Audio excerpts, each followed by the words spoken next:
The story starts with Thor Regius, the eldest son of Duke Barga Regaz, was born into the Dulgarian Empire. Despite his noble blood, Thor possessed no fighting skills or offensive magic. His only ability was alchemy, a skill his father deemed worthless. After years of being treated as a disgrace, Thor left the Duke's house at 13 to work as a low-level civil servant, using his alchemy to repair items and manage inventory in peace. His quiet life ended when his father's soldiers forcibly dragged him back to the mansion. The Duke, looking for a way to please the Emperor, decided to send Thor as a hostage to the demon territory. In the Empire's eyes, Thor was a disposable sacrifice. His father and the family servants openly mocked him, telling him he was better off dead before tossing him into a locked carriage for a 10-day journey north. During the trip, Thor didn't give up. He used his alchemy to secretly reshape a stolen metal spoon into a tool, waiting for a chance to escape. He knew the Imperial soldiers were terrified of demons, and he planned to make his move once they reached the border. When the carriage finally stopped at the edge of a dark forest, the nervous soldiers fired a signal arrow. 4 massive minotaurs emerged from the trees. While the Imperial soldiers trembled and insulted the savages under their breath, Thor noticed something different. The minotaurs were unarmed and held their hands up to show they weren't a threat. A petite girl in a maid outfit named Mabel stepped forward. She was an elf with silver hair and pointed ears, acting as a guide sent by the demon lord. Unlike the abusive humans Thor grew up with, Mabel and the minotaurs were incredibly polite, bowing deeply to welcome him. The Imperial soldiers remained paralyzed by fear, convinced the demons were about to attack. Disgusted by his own people's cowardice and rudeness, Thor stepped away from the guards and introduced himself with dignity. Mabel smiled, genuinely touched by his kindness, and took his hand. For the first time in his life, Thor was treated with respect, not by the Empire, but by the very monsters he was supposed to fear. As he prepared to enter the demon territory, Thor realized his life as a discarded hostage was over, and his new life was just beginning. Thor turned back to the trembling Imperial captain, who was desperately beckoning him to sign the official transfer document. The captain was visibly terrified, his face pale as he watched Thor casually interact with Mabel. He couldn't understand how Thor could stand near an elf, fearing their magic and distrusting the peace treaty entirely. Thor, however, made it clear he trusted the monsters more than a father who would throw away his own son. Hold up. Smash like and subscribe for more hidden manga gems. Now, I dare you to comment, "I'm loving it." I bet most of you won't do it. Alright, let's continue. After Mabel happily signed the papers, the delivery was officially complete. Terrified by the appearance of even more minotaurs, the Imperial soldiers shouted a quick blessing for the treaty and sprinted away, leaving Thor behind. Mabel noticed Thor wasn't afraid and offered to have the minotaurs carry him through the dense forest, but Thor declined. As he walked, he realized he felt better than ever. The air in the demon territory was thick with a mysterious energy he had never felt in the Empire. Suddenly, a voice echoed in his head, announcing that he had absorbed enough dark magic power to complete a set of 6 basic attributes. His basic alchemy skill instantly evolved into creation alchemy. He gained several new abilities: material refining, which allowed him to create and reshape substances from pure magic; attribute addition, to imbue items with specific powers; and appraisal, to see the true nature and stats of any object. He realized his lack of combat skills in the past was likely because his body was waiting to unlock this high-level potential. As they walked, Mabel accidentally tripped on a branch, snapping the golden chain of a precious blue stone pendant, a keepsake from her mother. Seeing her distress, Thor offered to fix it. He sat by a tree and used his new appraisal skill, identifying it as a water spirit stone pendant. Using material refining, he manifested new metal from his magic, seamlessly merging it with the broken links and adding a water attribute to strengthen the bond. Mabel and the minotaurs watched in total shock as the metal literally grew and repaired itself in Thor's hands. They were amazed, noting that even master dwarf craftsmen couldn't work that fast. For the first time, Thor felt the genuine pride of being called a master alchemist. The group eventually reached a black carriage decorated with the demon lord's silver crest. As they drove toward the capital, Thor looked out the window and saw a world completely different from the Empire's propaganda. Instead of a chaotic wasteland of monsters, he saw a peaceful society where fishermen managed ships, mermaids swam in the rivers, and beastmen tended to sheep.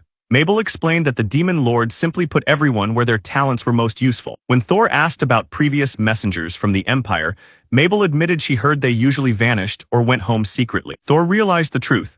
The Empire sent people as sacrifices, and those people likely tried to flee, leading to the rumors of them being killed. Mabel then looked at Thor with sincere eyes, asking him to stay and help the demon territory with his rare skill. Thor agreed to do what he could, choosing to keep his status as a discarded hostage a secret for now. They arrived at the demon castle, and Thor was led into a grand throne room. There he met the demon lord Rookie Evergard. She wore a mask and a golden-threaded robe with two large horns signaling her immense power. Beside her stood her chancellor, a blue-haired man named Kelv. When Rookie asked what Thor could contribute, he told her he was an alchemist. Kelv was impressed, wrongly assuming the Empire was so powerful they could afford to send away such rare experts. The demon lord decided to give Thor his own workshop and guest room. She granted him full access to a warehouse filled with junk collected by the previous demon lord, items dating back to the era of the hero summoning. She told Thor he could use any of it as material for his work, promising that if he created something useful, the demon territory would buy it and look into mass-producing it. Thor realized he had finally found a place where his worthless skill was actually wanted. Thor officially accepted his role as an alchemist for the demon territory, motivated by the demon lord's policy of learning from the human world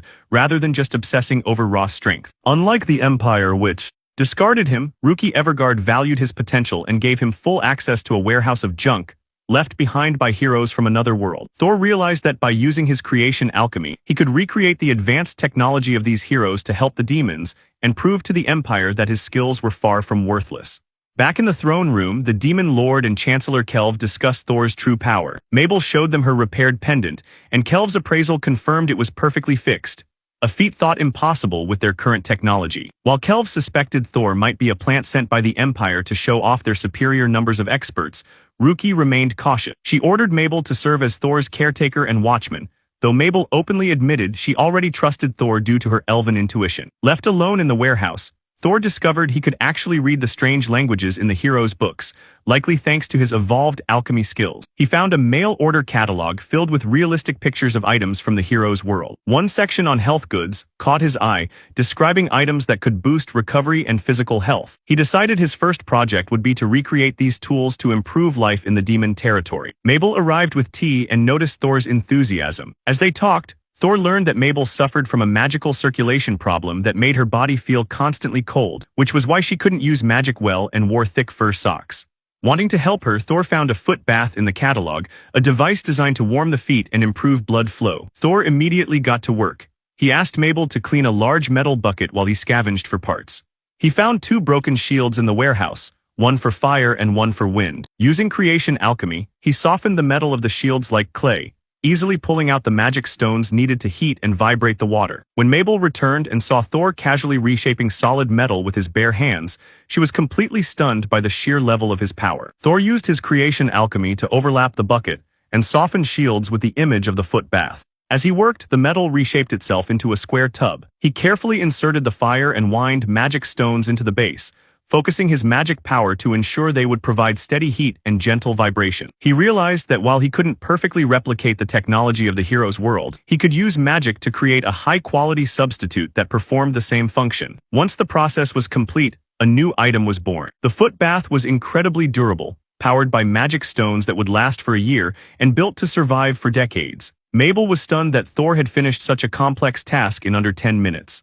Thor modestly brushed it off, thinking his skills were common, though he noted that his father's past insults about his worthless alchemy were clearly wrong. To test the device, they went to the castle basement to get water. Chancellor Kelv joined them, curious to see what Thor had built. Mabel sat on the stairs, removed her thick socks, and placed her feet in the warm, bubbling water.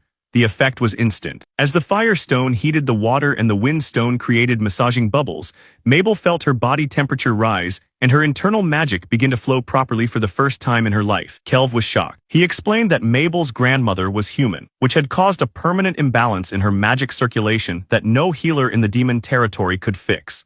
By dissolving fire and wind attributes into the water, Thor had created a way for Mabel's body to absorb the missing energy. Overwhelmed with joy, Mabel stood up and successfully cast a wind magic spell, something she had never been able to do before. In her excitement, she hugged Thor, tearfully promising to do anything to repay him for changing her life. Kelv interrupted the moment, explaining that such a powerful item couldn't be kept privately because it could shift the balance of power if the wrong people got hold of it. He offered to buy the invention from Thor using gold coin. Thor, excited to finally be paid for his work, asked instead for a steady supply of various magic stones and materials from the warehouse. He told Kelv he didn't care about politics. He just wanted to create things, see people use them, and eventually surpass the technology of the ancient heroes. Kelv agreed to discuss this all-you-can-use material plan with the Demon Lord. Later, in the throne room, the Demon Lord Ruki was stunned to hear that Mabel had been cured. She and Kelv realized that Thor's understanding of magic and alchemy was far beyond anything they had seen. By using health goods to solve a medical and magical crisis,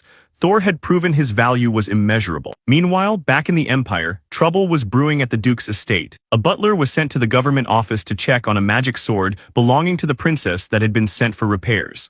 The director of the office revealed that the sword was almost finished because a former employee, Thor, had been secretly fixing it. The director explained that Thor was a genius who repaired everything in the inventory, but the Duke's family had strictly ordered that Thor's name and achievements be kept out of all official record. The butler was horrified. He realized that the useless son they had just thrown away as a sacrifice was actually the only person capable of fixing high-level imperial artifacts. The best alchemist in the capital had already refused to touch the sword, saying it was impossible to repair. Fearing the Duke's wrath and the realization that they had made a massive mistake, the butler threatened the director to never mention Thor's name again. He took the sword to a top-tier workshop, desperately hoping someone else could finish what Thor had started. But the master alchemists there could only bow in respect to the superior craftsmanship already present on the blade. The head of the capital's largest workshop looked at the magic sword and flatly refused to fix it. He explained that repairing such a weapon wasn't just about blacksmithing. It required an alchemist who could match the specific elemental attributes of the original metal. That kind of high-level skill had been lost since the era of the heroes.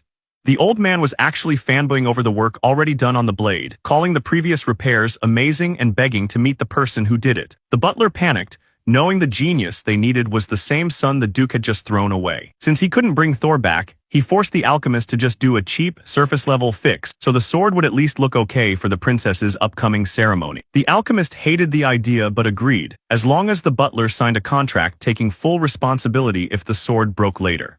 Back at the demon castle, Thor was surprised to find that the food was actually better than what he got in the Empire. Mabel was so thankful for her fixed magic and pendant that she tried to feed him herself, making things a bit awkward. Thor told her he wanted to explore the territory and eventually get a separate room for his alchemy work, since working in the warehouse full of old books was risky. Mabel promised to get permission, mentioning that the Demon Lord was actually pretty chill. Once Mabel left, Thor started looking through the hero's catalog for a solution. He found a simple warehouse, which worked like a magical storage box. It looked small on the outside but had a massive space in another dimension inside.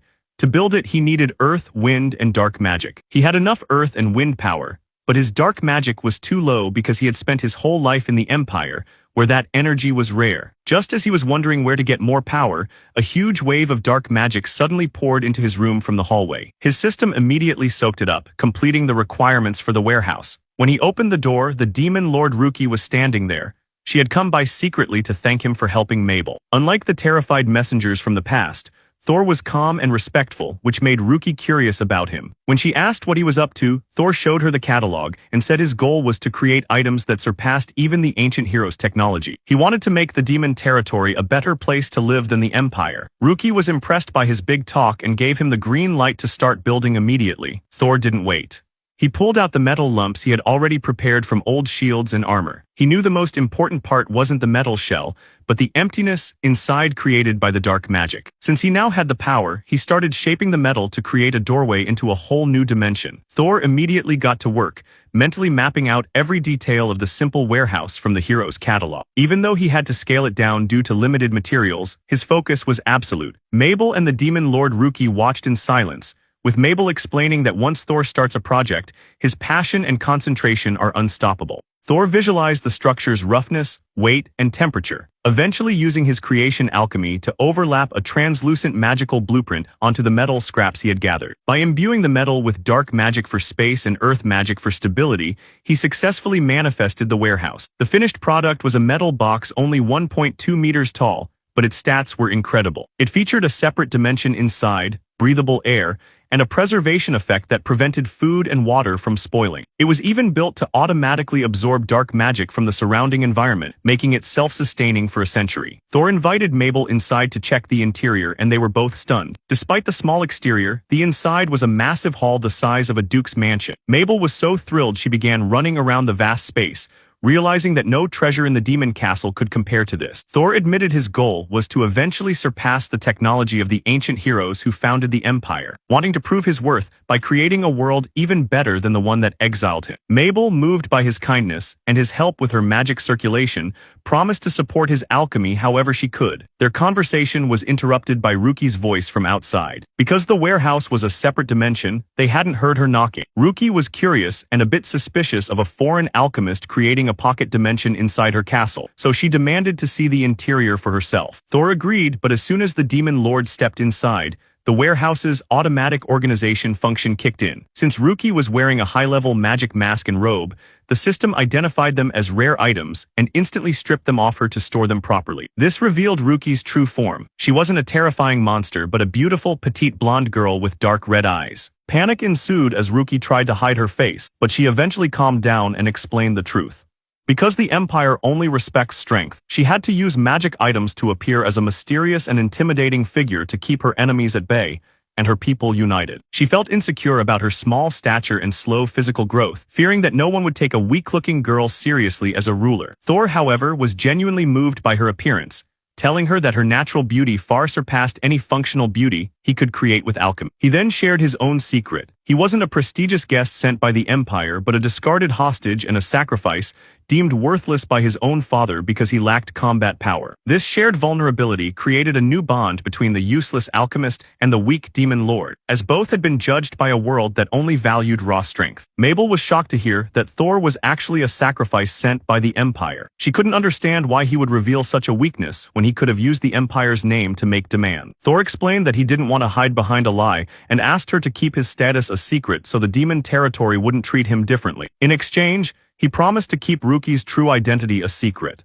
Ruki burst into laughter, finding it ridiculous that Thor would trade his biggest secret just to protect hers. However, she was touched by his honesty. She declared that since Thor trusted her with the truth, she would trust him too. She officially ordered Mabel to spread the word that Thor was a prestigious guest and her personal alchemist, ensuring no one would suspect he was a discarded hostage. Ruki decided that Thor's magical warehouse would be their exception zone, a private place where she could take off her mask, and they could all speak freely without titles or pretenses. She even held Thor's hand, promising to be his ally. Mabel suggested turning a corner of the warehouse into a cozy tea party spot where they could relax together. Thor agreed, realizing that his inventions were most valuable when they made his friends happy. Later that night, Chancellor Kelv was stunned to learn that Thor had recreated the storage box, a legendary ability used by ancient heroes to carry infinite items. Kelv panicked, thinking Thor's power could disrupt the entire world's balance, but Ruki calmed him down. She told him Thor had already promised to make storage boxes for her and Mabel too.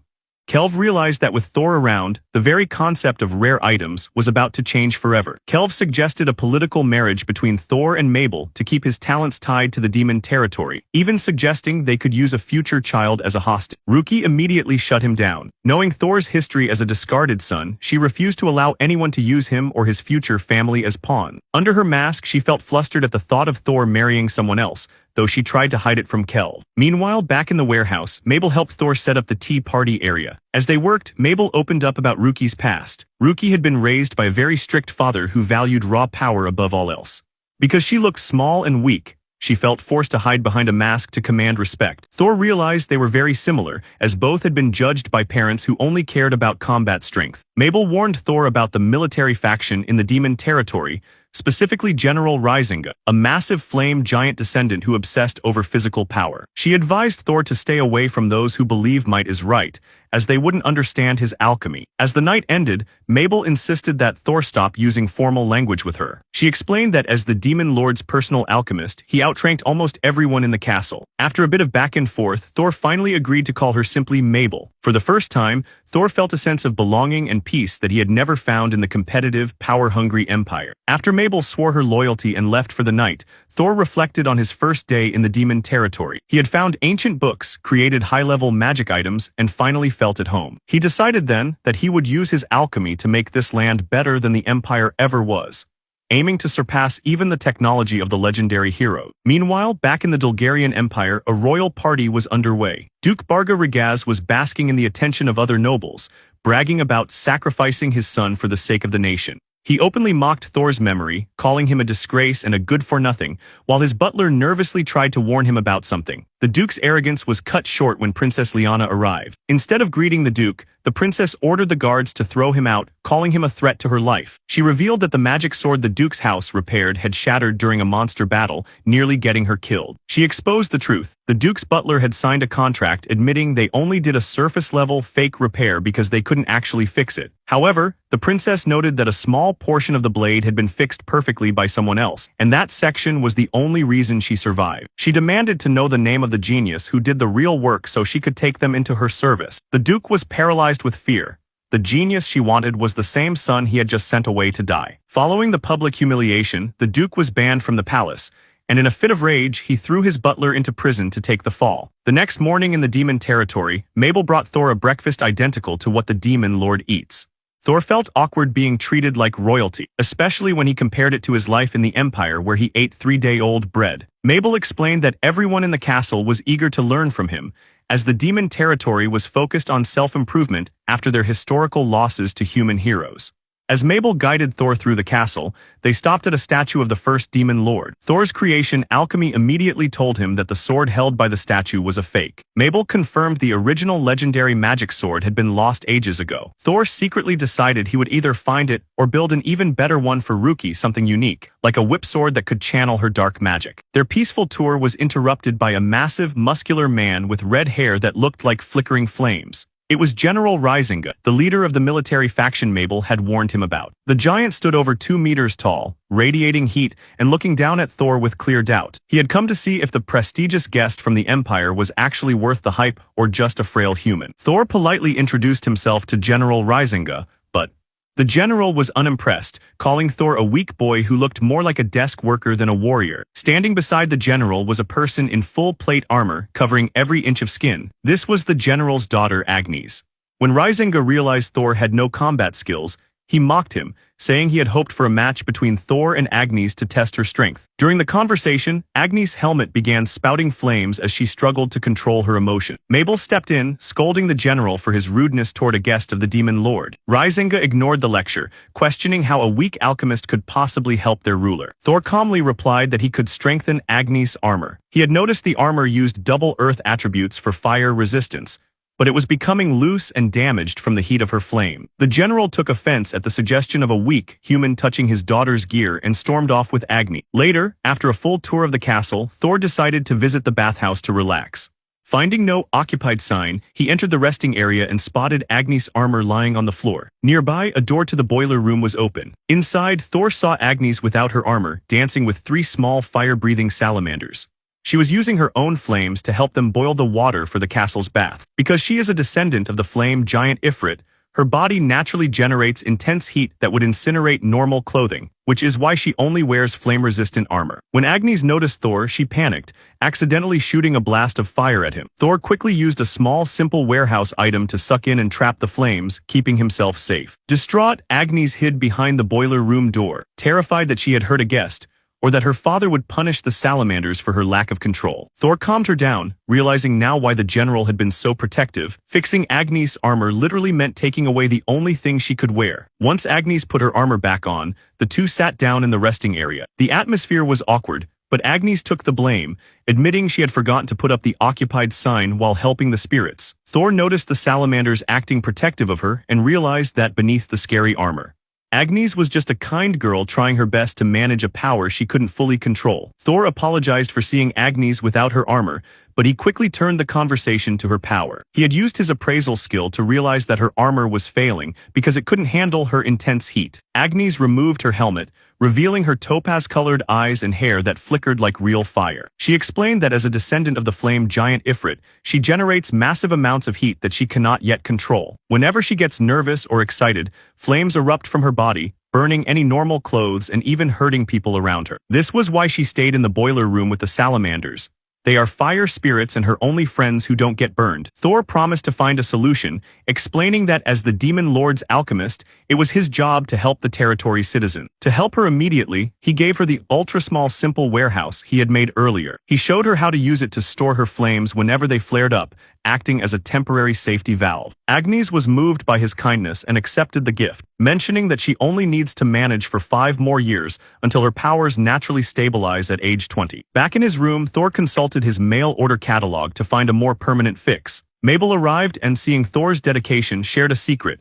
She and Agnes had been childhood friends. However, Agnes had accidentally burned Mabel's arm when her powers first awakened. Though the wound healed, the guilt caused Agnes to distance herself and hide behind her armor. Thor found the perfect item in the catalog, a health promotion pendant based on the hero world's concept of chi, or 5-element magic: wood, fire, earth, metal, and water. The catalog explained that illness or heat in the body comes from an imbalance where one element is too strong. Thor realized that if he could create this, it would take Agnes' overflowing fire magic and automatically convert it into the other 4 elements, balancing her power perfectly. Using his creative alchemy, Thor began the difficult process of mimicking the pendant's complex design, which featured 5 divine beasts: the azure dragon, white tiger, vermilion bird, black tortoise, and Kirin. As he worked, his system granted him a new skill, 5-attribute manipulation, allowing him to use the hero world's unique wood and metal attributes.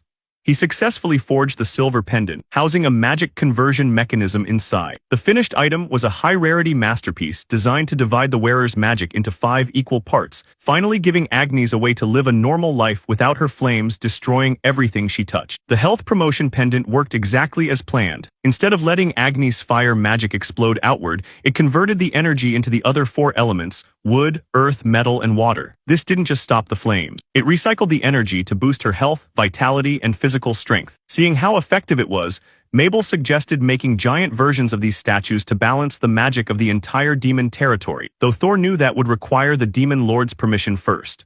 Meanwhile, General Risinga was preparing to leave the castle. He apologized to his daughter, Agnes, for her uncontrollable flames, blaming himself for the strong blood of the flame giant Ifrit in her veins. He explained that they were heading to a southern mine to clear out monsters as part of a deal with the Empire. He wanted Agnes to use her destructive fire to prove her worth as a warrior, believing that hurting things was the only way her power could be useful. Agnes nodded obediently, but secretly she wished for a gentler life. She thought about Thor and how he wasn't afraid of her, even calling her flames beautiful. The next evening, Thor met Agnes at the bathhouse rest area for their final meeting. Mabel joined them, bringing a spare maid outfit. When Thor presented the finished pendant, Agnes was shocked. She was terrified that trying on normal clothes would just result in her burning them and disappointing Thor, especially since her emotions usually triggered her fire. Thor reassured her that as the territory's alchemist, he would stay by her side and fix the item as many times as needed until it worked perfectly. Moved by his words, Agnes went into the boiler room with Mabel to change. As she put on the pendant and the maid outfit, the magic kicked in immediately. The system confirmed that her overflowing fire magic was being perfectly balanced. When she stepped out, she looked like a completely different person. Wearing the white apron and headdress, she looked incredibly cute, and for the first time, her flickering red hair wasn't accompanied by dangerous heat. The transformation was so effective that when Agnes got embarrassed and her magic surged, the pendant simply converted the extra energy into physical stats. She accidentally jumped so high she floated toward the ceiling, realizing her body felt lighter and her skin felt healthier than ever. The trauma of accidentally burning Mabel years ago finally began to melt away. Mabel hugged her tightly, proving once and for all that Agnes was no longer a danger to the people she loved. Agnes wept with joy, finally free from the heavy armor that had been her prison. Through her tears, she thanked Thor for giving her a chance at a normal life. Mabel encouraged Thor to hug Agnes to celebrate her new freedom, and though it was a bit awkward since Agnes wasn't wearing anything under the maid outfit yet, Thor agreed. Just as they were about to embrace, General Risinga's loud voice boomed through the hallway, interrupting the moment. Agnes quickly explained everything to her father, how Thor's alchemy had suppressed her dangerous flames and allowed her to finally wear normal clothes. The general was so overwhelmed with guilt for his earlier rudeness that he dropped into a deep bow, slamming his head against the floor repeatedly. He even tried to poke his own eyes out as punishment for failing to see Thor's true character, but Agnes and Thor managed to stop him. Risinga admitted he had only been harsh because he wanted Agnes to prove her strength as a warrior to gain confidence. Now that he saw her happy and safe, he pledged his absolute loyalty to Thor. As a reward for helping his daughter, the general granted Thor full access to his territory's mines to search for rare alchemy materials like meteoric iron. Thor made some final adjustments to Agnes' pendant, adding a spare and a user support feature he learned from the Hero World's manual. Agnes was so grateful that she promised to dedicate herself to supporting Thor's dreams in return. Later, On the castle balcony, Agnes and Mabel shared a private moment. Agnes thanked Mabel for her help, and admitted she wanted to study hard so she could eventually serve as Thor's second attendant. She handed Mabel a mysterious small black stone that doesn't melt even in extreme heat, asking her to give it to Thor as an alchemy material. As they talked, Mabel teased Agnes about her embarrassment,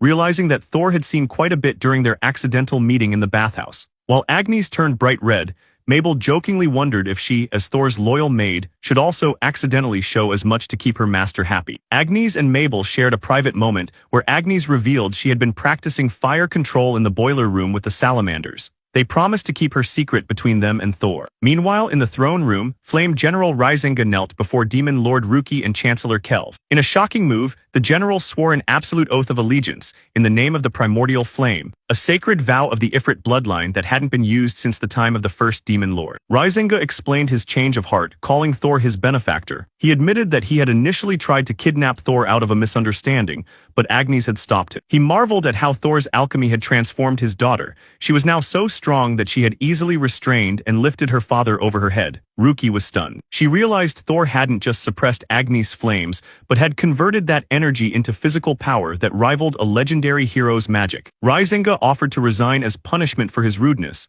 but Ruki had a better plan. Knowing Thor wouldn't want the general punished, she confiscated a piece of Risinga's land near the southern mines to build Thor a private mansion and a world-class alchemy workshop. Risinga was overjoyed to pay for the construction, seeing it as a way to repay Thor. Before leaving, the general hinted that Agnes' vow to Thor might have a deeper, romantic meaning in their culture, leaving Ruki curious and Kelv slightly panicked. The next day, Agnes and the general departed for their territory. Agnes, now comfortably wearing a normal dress lent by Mabel, looked forward to Thor visiting her new home soon. Back in his workshop, Thor examined the mysterious black stone Agnes had given him. Using his alchemy skills, he identified it as an iron meteorite from outer space. This discovery unlocked a brand new space attribute for his crafting, an element completely unknown in the Empire. Excited by the new possibilities, Thor began organizing the messy warehouse next to his room, which he considered a treasure trove of junk. While sorting through old books, he found a record written by the first Demon Lord about the history of the territory and its people. He got so absorbed in reading the ancient texts that he nearly lost track of time. He was supposed to meet Ruki and Mabel for a tea party at 3 p.m., but as he tried to hurry his cleaning,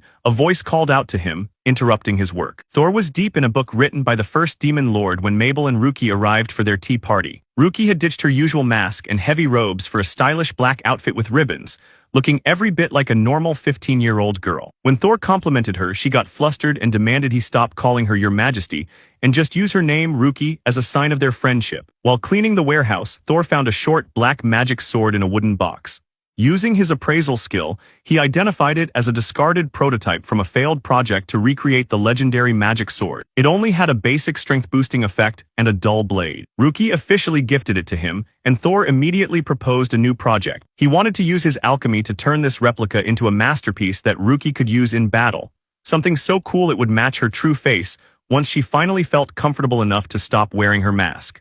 Ruki was touched but told him not to rush. She explained that for her upcoming monster subjugation mission, she didn't need a sword for frontline combat. Instead, she needed something that would allow her and her soldiers to attack safely from a long distance. Thor took this challenge to heart and began searching his mail order catalog for a solution. During their tea, they also worked on the blueprints for Thor's new home and workshop, which General Risinga offered to build. Mabel and Ruki took charge of the living quarters, adding a massive bathroom and a spacious bedroom with 2 beds. Mabel claimed the extra space was for taking care of Thor, blushing as she suggested he'd need help washing up after a long day of alchemy work. The next day, Thor found the perfect item in his catalog, a laser pointer that could also function as a laser sight. In the hero's world, this tool was used to mark targets and increase the accuracy and range of weapons like crossbows by 5 times. Thor realized this was exactly what the demon territory needed to take down monsters before they could even get close. Using his creative alchemy, Thor combined light and dark magic stones. He used the dark attribute to compress the light into a straight beam, and added wind attributes to carry the light even further. The result was a 60 cm metal cylinder, a high-rarity laser pointer with a built-in safety feature that prevented it from being used against humans or demons. Eager to see if it worked, Thor and Mabel headed to the castle's magic training ground. They arrived to find a group of soldiers, including elves and minotaurs, in the middle of a heated argument about the best way to handle the Gargarasa monsters without putting the magic units in danger.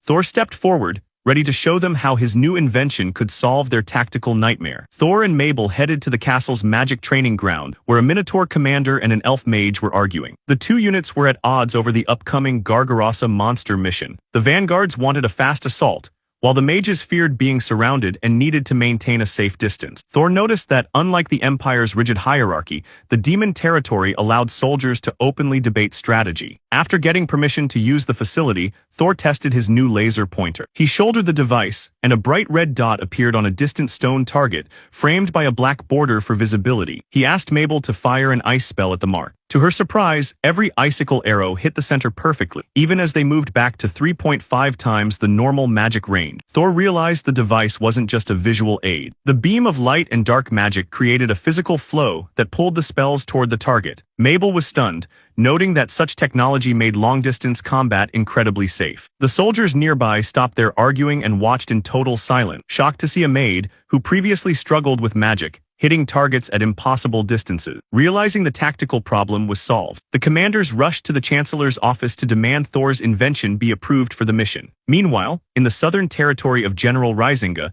a corrupt imperial messenger named Margrave Garoa arrived to finalize a mining treaty.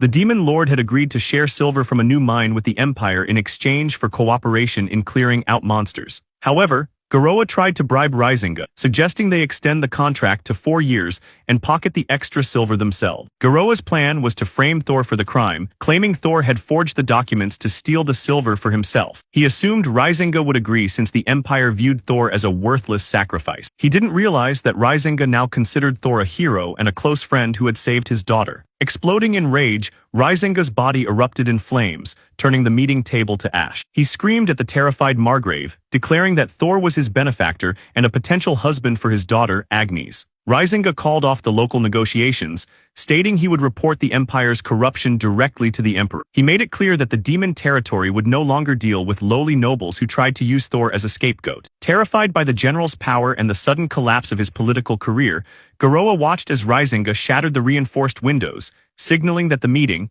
and their alliance was over. Outside the window, General Risinga's voice boomed as he addressed the gathered soldiers. He publicly declared that the negotiations had failed because Margrave Garoa had insulted his friend Thor. He ordered the Margrave to leave immediately, refusing to bow to anyone who disrespected his guest. Terrified and confused by how much the general valued Thor, the Margrave and his men scrambled to retreat back to the Empire. Agnes, Risinga's daughter, rushed into the room. When she learned the Empire's messenger had insulted Thor, her protective pendant glowed as she prepared to chase them down and burn them. However, Risinga stopped her. He explained that if Thor found out the Empire truly viewed him as a disposable sacrifice, it would break his heart. They agreed to keep the insult a secret to protect Thor's feeling. Risinga even suggested that Agnes should become Thor's personal servant to stay close to him. Risinga sent a full report to the Demon Lord Ruki, explaining why he broke off the talks.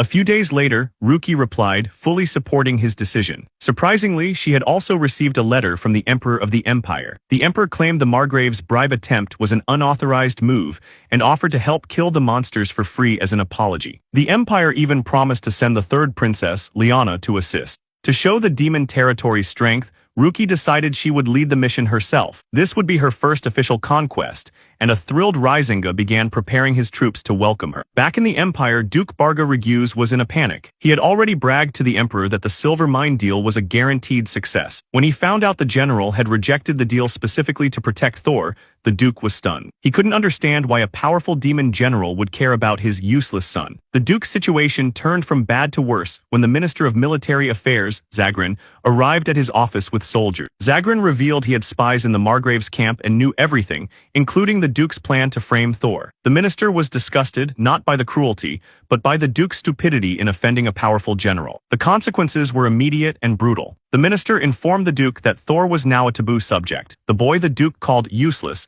had managed to gain the favor of the demon territory's highest leaders in just a few days. Because the Duke had embarrassed the Empire, he was stripped of his title, demoted to a mere count, and forced to pay for the entire monster expedition out of his own pocket. To save his life, the former Duke was forced to join the army as a low-level captain of 10 men, sent to fight in a dangerous southern conflict. The once mighty Regus family was effectively ruined. At the Demon Castle, Lord Ruki and Chancellor Kelv reviewed the letters. Ruki noted how quickly the Emperor had sent his apology, realizing the Empire was likely monitoring their own corrupt official. As she reread Risinga's report for the 5th time, she focused on the part where the Empire tried to use Thor as a scapegoat. Seeing how much Thor had been mistreated by his own people only made her more determined to protect him. Ruki's hands trembled as she finished reading the reports from General Risinga. She was horrified to learn that Thor's own father, the Duke, had planned to use his son as a disposable scapegoat to cover up a failed bribery attempt.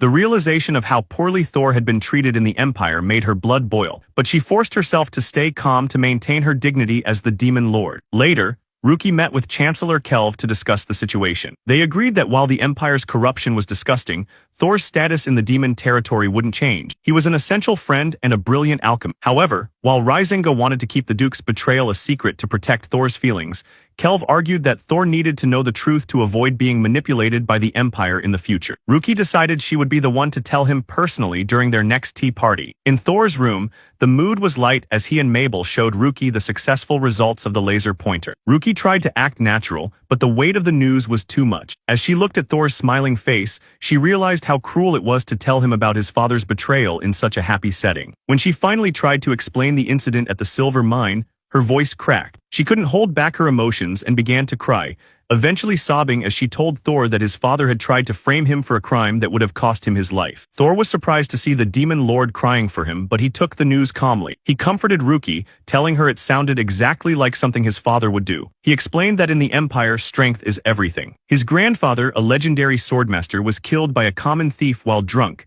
which taught Thor that raw strength is unreliable. Because Thor chose to focus on alchemy instead of combat, his father viewed him as a failure and a tool. Ruki, still emotional, wouldn't let go of Thor's hand. She confessed that she didn't want him to feel lonely after learning how his family had discarded him. She even wished they could stay together until they fell asleep, but Mabel pointed out that it was against the castle rules for the Demon Lord to have a male guest in her room overnight. To solve the problem, Thor looked through his mail order catalog and found a latest model body pillow. He explained that this wasn't a normal pillow. It was made of a magical material that could change shape. He planned to use the concept of shape-shifting magic, similar to a legendary hero who could turn magic into any form, to customize the pillows. By infusing the pillows with their magical energy, they could create a version of the item that felt like holding hands with one another, allowing them to feel connected even while sleeping in separate rooms. Thor started working on the new item using bean shells and magic stones provided by Ruki and Mabel. He used his alchemy to refine the material, creating a special cloth that could change shape based on a person's magic and thoughts.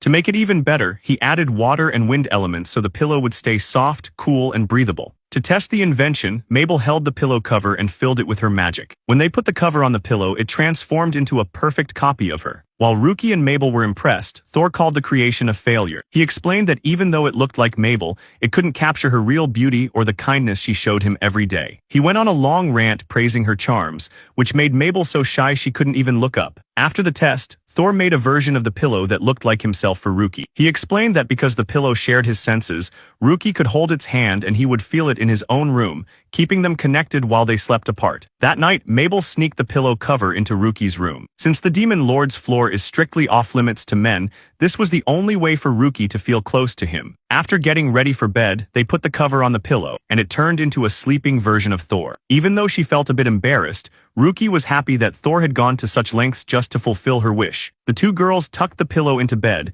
ready to spend the night holding Thor's hand. Ruki and Mabel spent the night in the Demon Lord's bedroom with the Thor body pillow. They realized a major problem. Holding the pillow's hand felt so warm and real that they were too excited to sleep. To distract themselves, Ruki discussed the news from the Empire. She confirmed that the Duke and the Margrave had been stripped of their positions for trying to frame Thor, making Thor effectively untouchable now that the Empire realized how much the demon territory valued him. Mabel mentioned that Thor used to go by his mother's surname, Kanan, when he worked away from home. Ruki loved the name and decided they should use it when they were alone together. Before falling asleep, both girls traced the name Thor Kanan onto the palms of the body pillow. The next morning, the pillow returned to its normal shape. When they visited Thor later that day, Ruki greeted him as Thor Kanan. Thor wasn't surprised. He explained he'd had a strange dream about people writing that name on his hands all night. He guessed they had used the pillow to influence his senses, and asked for a full report on how they used it so he could improve the alchemy. Embarrassed, Ruki shouted that what girls do in bed is a maiden's secret,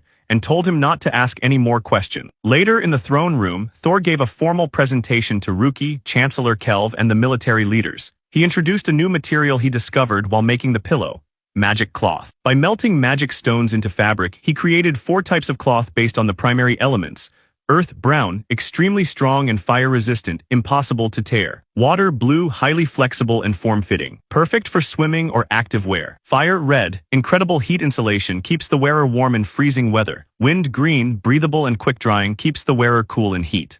The officers were thrilled, realizing these fabrics could revolutionize their armor and daily lives. Ruki decided to trial the wind cloth for the soldiers during the upcoming volcano mission to keep them cool. When Ruki asked if he had made light and dark versions, Thor reluctantly showed off his cloaks. The dark cloth absorbed light to become pitch black, which Thor suggested was only good for blackout curtains or naps. The light cloth was even more unique.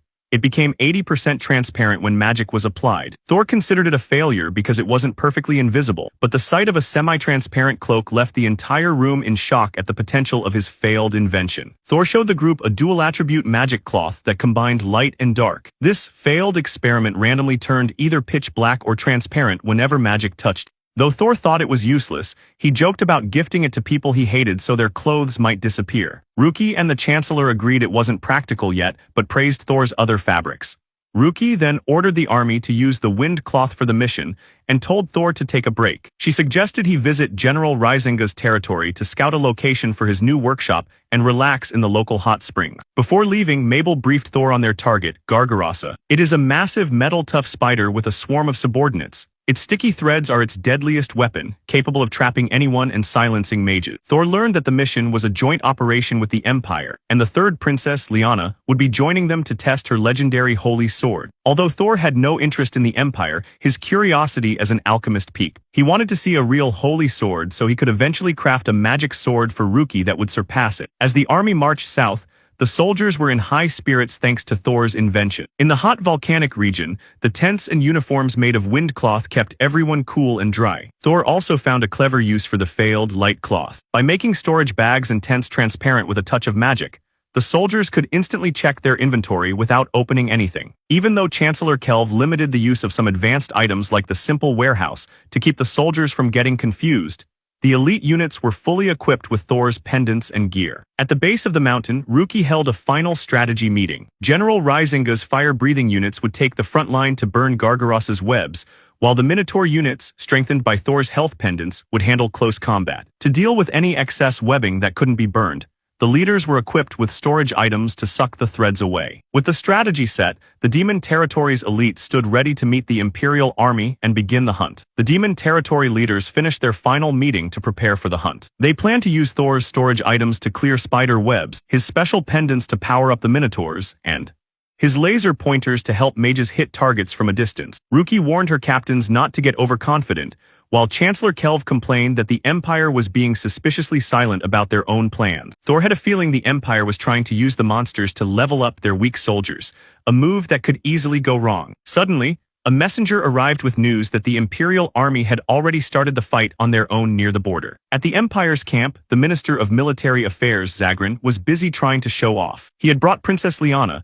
a young girl with platinum hair who wielded the legendary holy sword. Their plan was to use disgraced nobles as bait to lure the monster Gargarasa into the open, then have Lyanna deal a flashy blow to prove the Empire was still the strongest in front of the watching demon army. As the fight began, Lyanna charged toward the giant spider with her sword glowing with light. She wanted to look like a hero, but she quickly realized she had walked into a trap. A group of small spiders was hiding under the boss's belly and attacked her all at once. Lyanna was forced to use all her magic power just to clear out the small spiders, leaving her completely exhausted and unable to move as the boss monster turned its attention toward her. Just as Gargarasa was about to finish her off, Lyanna noticed a small red dot appearing on the monster's head. A beam of light stretched all the way back to the hills where the demon army was stationed. Even though the distance was way too far for normal magic to reach, a massive blast of energy suddenly hit the red dot. Part of the monster's head was blown off instantly, saving the princess. Lyanna stood there in total shock, unable to understand how the demon mages had landed a perfect hit from such an impossible distance. The Demon Territory's army unleashed a massive wave of magic that struck the target with impossible precision. Every spell hit the red dot marked by the laser pointer,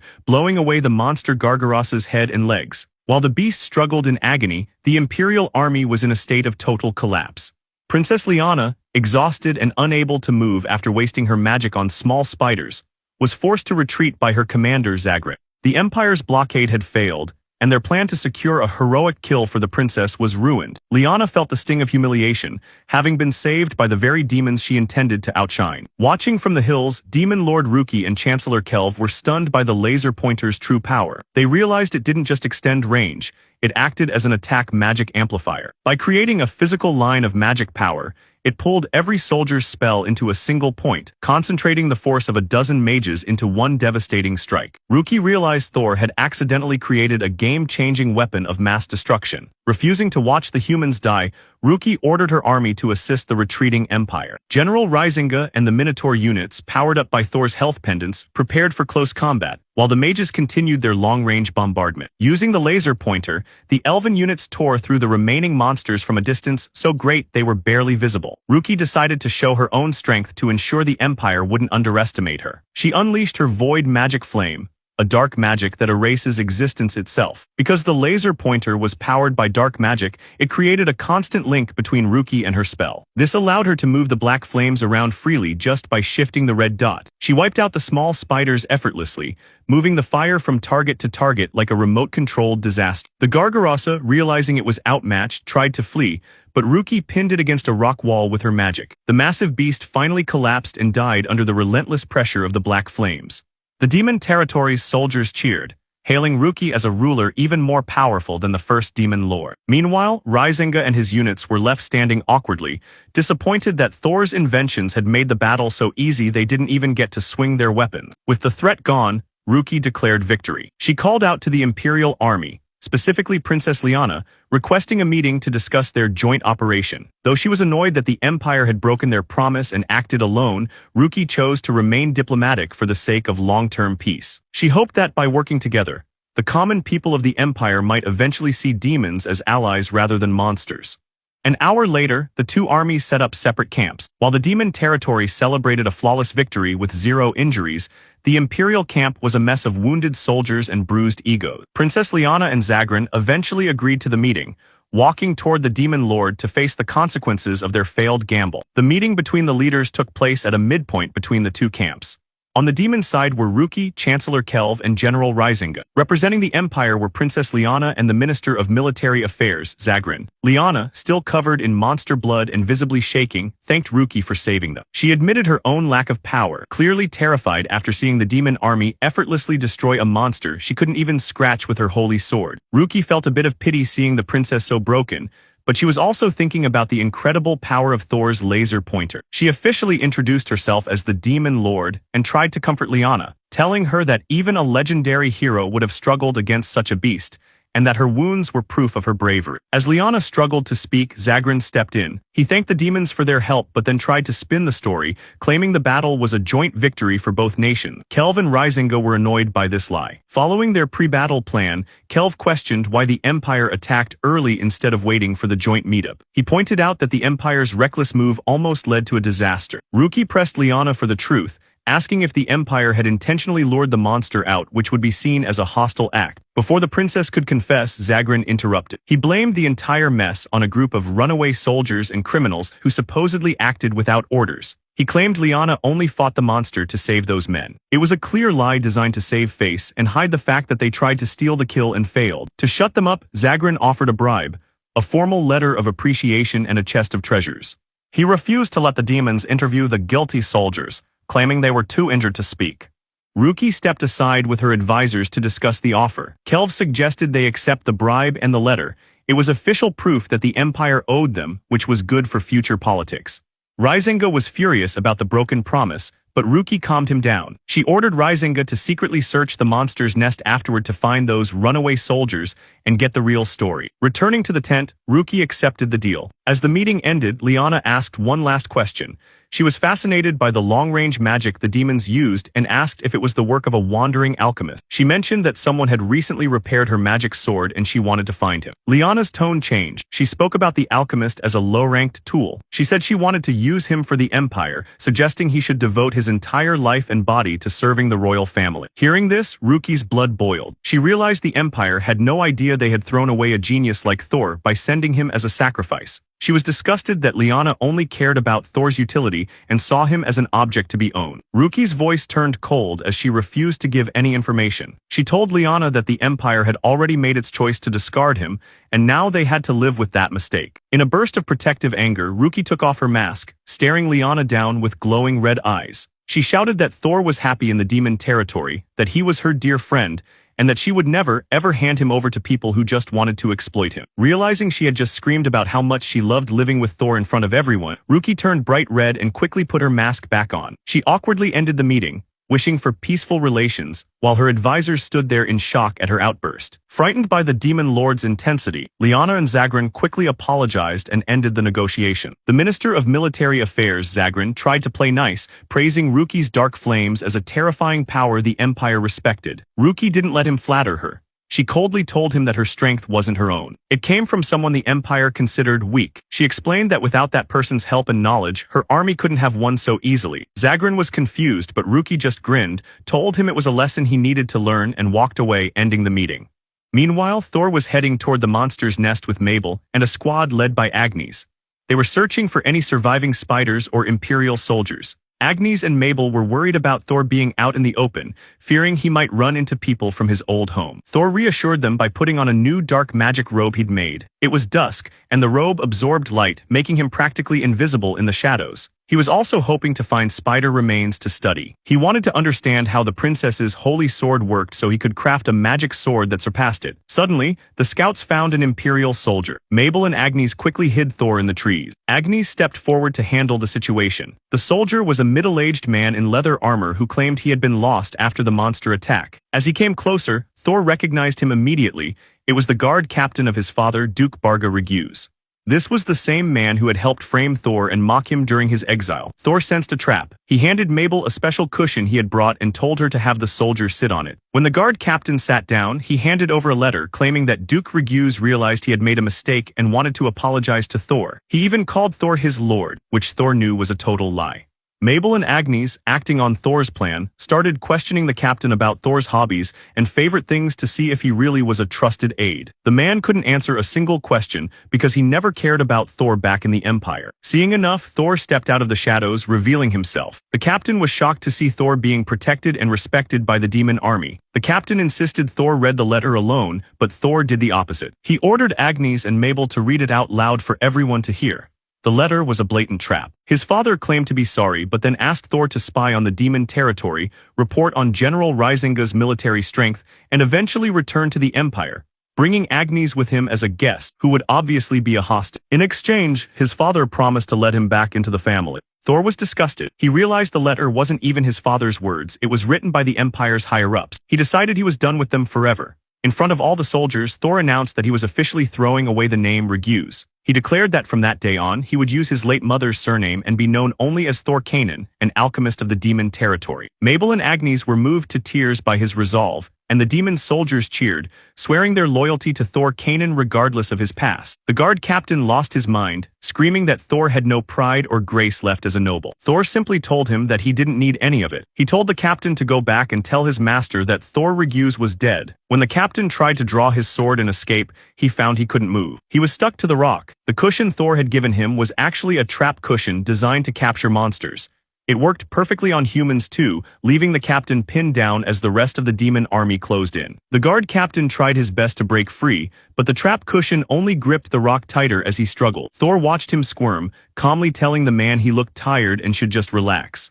The captain was convinced his own body was failing him, having no idea he was caught in one of Thor's specialized inventions. Thor realized that if the letter had been a genuine apology, he might have let the man go, but the Empire's attempt to use him as a spy was the final straw. Soon, the main demon army arrived to clean up the area. When Demon Lord Ruki saw a human soldier stuck to a rock, she was confused until Thor explained the situation. Ruki ordered Chancellor Kelv and General Risinga to take the captain into custody. They planned to question him for information, and then hand him back to the Empire later so they couldn't claim the demons were mistreating their men. Agnes was given the secret to unlocking the cushion, and the soldiers celebrated their victory with wine brought from the castle. Later, Ruki called Thor and Mabel to her private tent for a serious talk. She asked Thor if he had ever repaired a magic sword back in the Empire. Thor remembered fixing an old, cracked blade for an aristocrat long ago.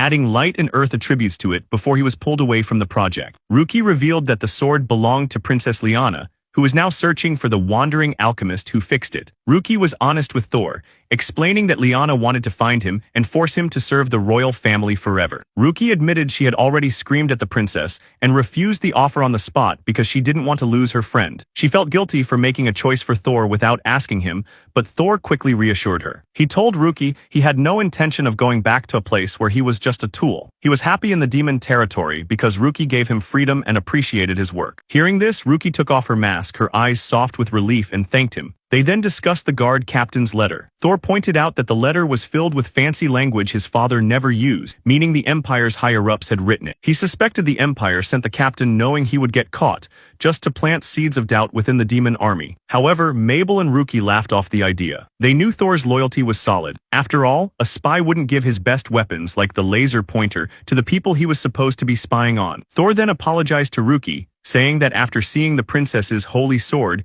he realized he wasn't yet skilled enough to make a weapon that surpassed. He asked for more time to study and improve. Ruki didn't mind at all. She was already impressed with his current inventions. She decided that while the main army returned to the castle, Thor and Mabel would go with General Risinga to his territory. There, Thor would finally have his own mansion and workshop built. Before leaving, Thor asked for a special alchemy permit. He knew that as he traveled, he wouldn't be able to stop himself from building things, and he didn't want to scare the locals.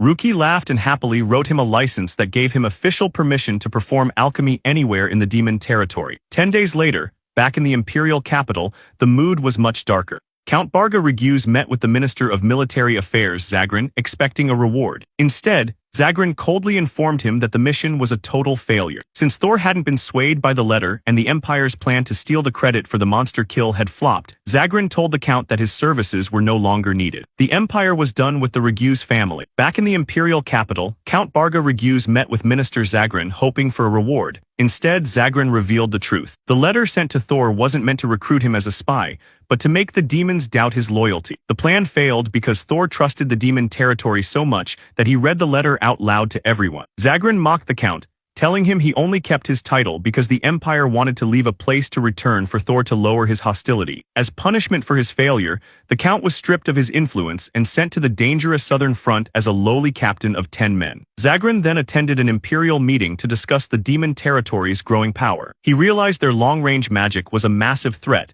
and suspected the wandering alchemist was indeed Thor. To save his own skin, Zagran framed the mission as a joint victory, ensuring he and Princess Liana received only minor punishments. The Empire decided to focus on building defenses and training Liana rather than attacking the demons again. Zagran vowed to find a new way to restore his honor, knowing he couldn't afford another mistake. Meanwhile, Princess Liana returned her holy sword to the treasury, feeling like a failure. She was haunted by the demon lord's words about the alchemist who made her happy. Liana felt a strange obsession with this mysterious man, but was too afraid of Zagran's temper to pursue it. She went to visit her twin sister, Sophia, who lived in a secluded palace due to her frail health. Sophia and Liana looked identical, but while Liana was a warrior, Sophia was a powerful light magic user who collapsed after every spell. Sophia warned Liana not to trust Zagran's utility-first way of thinking, fearing her sister was becoming too cold. Liana, however, believed Zagran was her only ally and promised to use her status to one day give Sophia a better life. Despite her sister's warnings,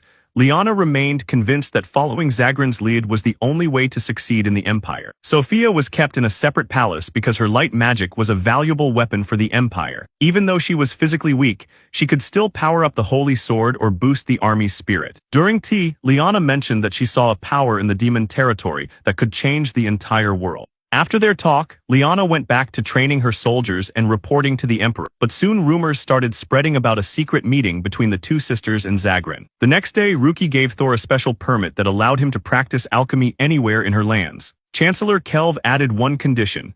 If Thor wanted to give his inventions to a lot of people, he had to fill out an application first. This was to make sure his powerful items didn't accidentally mess up the balance of the territory. Thor happily agreed, and after Ruki left for her castle, he headed toward General Risinga's mansion with Mabel and Agni. At the mansion, the general hosted a big dinner. The house was very hot because the general's family had fire giant blood, making Thor and Mabel sweat. During the meal, Thor asked if there was anyone nearby who could use light magic. He explained that he wanted to study light attacks, so he could figure out how to block the Empire's holy sword and eventually build a magic sword that was even better. Agnes promised to search the nearby forests for rare races that might have that power. To help Agnes feel more at home, Thor gave her a gift of special fire-resistant cloth. He told her she could use it to make normal dresses so she wouldn't have to worry about her flames burning her clothes anymore. The general and Agnes were both shocked and touched by how much Thor cared about their comfort. Thor was then shown to a large room that would serve as his new workshop, with Mabel staying in the room right next to him. After Thor went to his room, the general had a private talk with Agnes. He told her that he might not be able to support her feelings for Thor because of his loyalty to the Demon Lord. He hinted that Ruki also seemed to have a special interest in Thor. Agnes got very embarrassed but realized that no matter what, she wanted to serve Thor with everything she had. Agnes looked up at Thor's room, feeling like a different person now that she wasn't stuck inside her heavy armor. She told her father, General Risinga, that she wanted to grow up and become someone Thor actually needed. When her dad tried to tease her by asking what kind of women Thor liked, Agnes didn't find it funny. She used the extra strength from her new health pendant to grab his arm and forced him to sit on the floor for a long, serious lecture. Upstairs, Thor was checking out his huge new workshop. It had everything he needed, including his magic storage tools. He started looking through his special magic catalog to find a way to block light-based attacks, like the ones from the princess's sword. Mabel walked in with some honey tea and snacks, telling Thor that Queen Ruki had personally ordered her to make sure he didn't stay up all night working. Thor explained to Mabel that heroes from the other world loved using flashy light magic. They even had a famous move called Ultimate Vivid Light. As they flipped through the catalog together, they found something called UV-cut parasols and lotions. They realized that UV was just a short name for that legendary Ultimate Vivid Light magic. In the world the heroes came from, this power was so common that even kids used simple lotions and umbrellas to stay safe from it. It was a scary thought that people in that other world were strong enough to handle light magic with just their bare skin. Thor decided he should try making the UV-cut parasol first. He figured that if someone used the lotion but missed a tiny spot on their skin, the light magic would still cause a lot of pain. A parasol seemed much safer and more reliable for a fight. He got so caught up in his research that he forgot he was half-dressed while cleaning himself up for bed. Mabel noticed the water was getting cold and offered to help him wipe his back. She revealed that Ruki had given her a special waterproof magic outfit to wear so she could take care of Thor's health without getting her own clothes messy. Thor realized he couldn't really say no to their kindness and let her help him out. Thor met with General Risinga the next morning to discuss his next project, a UV-cut parasol. This item was designed to block ultimate vivid light, the strongest type of light magic used by the Empire's heroes. The general was impressed and immediately provided a piece of rare silver for the build. He refused to take any money for it, explaining that Thor's previous invention, the laser pointer, had already saved the army a fortune by preventing injuries during the last monster hunt. He saw this new project as a vital investment for the territory's defense. Thor asked about Agnes, noticing she wasn't at the office. The general explained that she was already out in the field with her guards, searching for a light magic user to help Thor test his work. Agnes was reportedly enjoying her new life, finally walking through town in normal clothes instead of her heavy hot armor. Back in his workshop, Thor prepared to start the alchemy process with Mabel. He studied the mail order catalog to understand the science behind light magic. In this world, light magic was aggressive and could actually erase a person's existence if it was strong enough. To counter this, the catalog suggested a sparkling material that could scatter and break the magic apart. Thor used his creation alchemy to build the parasol using metal, silver, and magic cloth. He designed it with 3 complex layers. The first layer used water attributes to slow down the incoming light. The second layer used silver grains to reflect and scatter the magic. The third layer was a dark attribute fabric that absorbed any leftover energy and stored it in a magic stone in the handle. The result was a high-rarity masterpiece that could cancel out almost any light-based attack or reduce its power by 90%. When Thor tested the parasol using a common magic lamp, the effect was even stronger than he expected. As soon as the lamp's light touched the parasol, the surface began to ripple like a mirror. The silver grains didn't just block the light, they dismantled the magic itself, causing the lamp to go completely dark. Thor and Mabel realized that while this was meant for defense, it could also be used to turn off an enemy's light sources instantly. They decided to keep the item as a secret experiment for now, since the demon territory was at peace, and there were no light magic users around to fight. However, just as they sat down for tea, Agnes rushed into the room. She was out of breath, but happy to report that she had found a tribe in the western forest with a member who could use light magic. This meant Thor could finally move forward with a real field test for his new invention. Agnes explained that the forest was an independent area ruled by the pixies, so even the general couldn't order them around. They would have to ask for help politely. While the group sat down for tea, Agnes shared what she had learned. She had gone into town wearing a normal dress instead of her usual armor to gather information. While she was there, a soldier told her about a pixie in the western forest who could use light magic. Pixies are tiny, only a few inches tall, and are considered legends in the human empire. In the demon territory, however, they are well known for sensing magic in the ground, which helps people find mines and good soil for farming. Even though they are very helpful, they are extremely shy and rarely show themselves to anyone. Thor didn't want to use the demon lord's power to force them to help him with his project, but Agnes revealed some surprising news. The pixies had actually asked to meet Thor first. The reason was simple. Thor's new workshop and house were being built right next to their forest. General Risinga had picked a great spot with plenty of water and magic power, but since it was so close to Pixie Land, they wanted to meet their new neighbor. They usually communicate by leaving letters on a specific tree stump, and when they heard an alchemist was moving in, they sent word that they wanted to talk. Thor agreed to go, wanting to be a good neighbor and avoid any misunderstanding. Mabel and Agnes started preparing gifts like milk, nuts, and magic stones, which are the usual things pixies like. Thor wanted to be even more professional by trying to figure out what they might need before they even asked for it. On their way to the forest the next day, Mabel mentioned that while most pixies have wind or water magic, a few are born with rare types like light or dark magic. When they reached the communication stump at the edge of the forest, the letter Agnes had left was gone, but there was no written reply. Suddenly, a tiny pixie named Renee stepped out from behind the stump. She had black hair and was wearing a large leaf as a dress. She was shaking because she had heard stories that humans were scary and loved to destroy things with magic. To make her feel safe, Thor sat down on the grass so they could talk eye to eye. Renee was surprised by how gentle Thor was. To show she trusted him, she hopped onto his palm, even though she was so small he could have easily crushed her. She explained that the real reason pixies stay hidden is that they feel embarrassed by their simple leaf clothes and think it's rude to be seen looking so shabby. Then, Renee got very serious. She offered to let Thor use her as a material for his alchemy experiments if he would grant them a favor. Thor immediately shut that idea down, telling her he would never use a living person for alchemy. He explained he was just looking for a light magic user to help test his new invention. Renee looked relieved but also sad. She told Thor that the only light magic pixie they had, a girl named Solil, was in big trouble. Because of her light magic, her body was incredibly weak and she was constantly sick in bed. Renee begged Thor to use his skills to save her friend's life. Thor learned that Solil, the light attribute pixie, had been frail since birth. Her body couldn't handle the power of her own magic, which would often stagnate and cause her to fall ill. Renee explained that while bathing in the river helped circulate her magic, Solil was too weak to travel there safely. To help, Thor pulled a footbath from his magic warehouse. He explained that this device, which used fire and wind stones to circulate warm water, would act like a miniature river for a pixie. Renee was hesitant at first, but after stepping inside the dry tub and seeing how perfectly it fit her size, she realized it could save her friend. Mabel and Agnes shared their own experiences using it, confirming that the water's flow would definitely help Solil's magic circulation. Renee then shared another problem. Pixies can only fly if their clothes allow magic to pass through them. Usually they use fresh leaves, but Solil's light magic didn't work with foliage, leaving her unable to fly or even stay dressed properly. Thor immediately provided a piece of light magic cloth. Since it shared her attribute, her magic would flow through it easily. Mabel and Agnes took charge of the tailoring. To solve the issue of the cloth becoming transparent when magic flowed through it,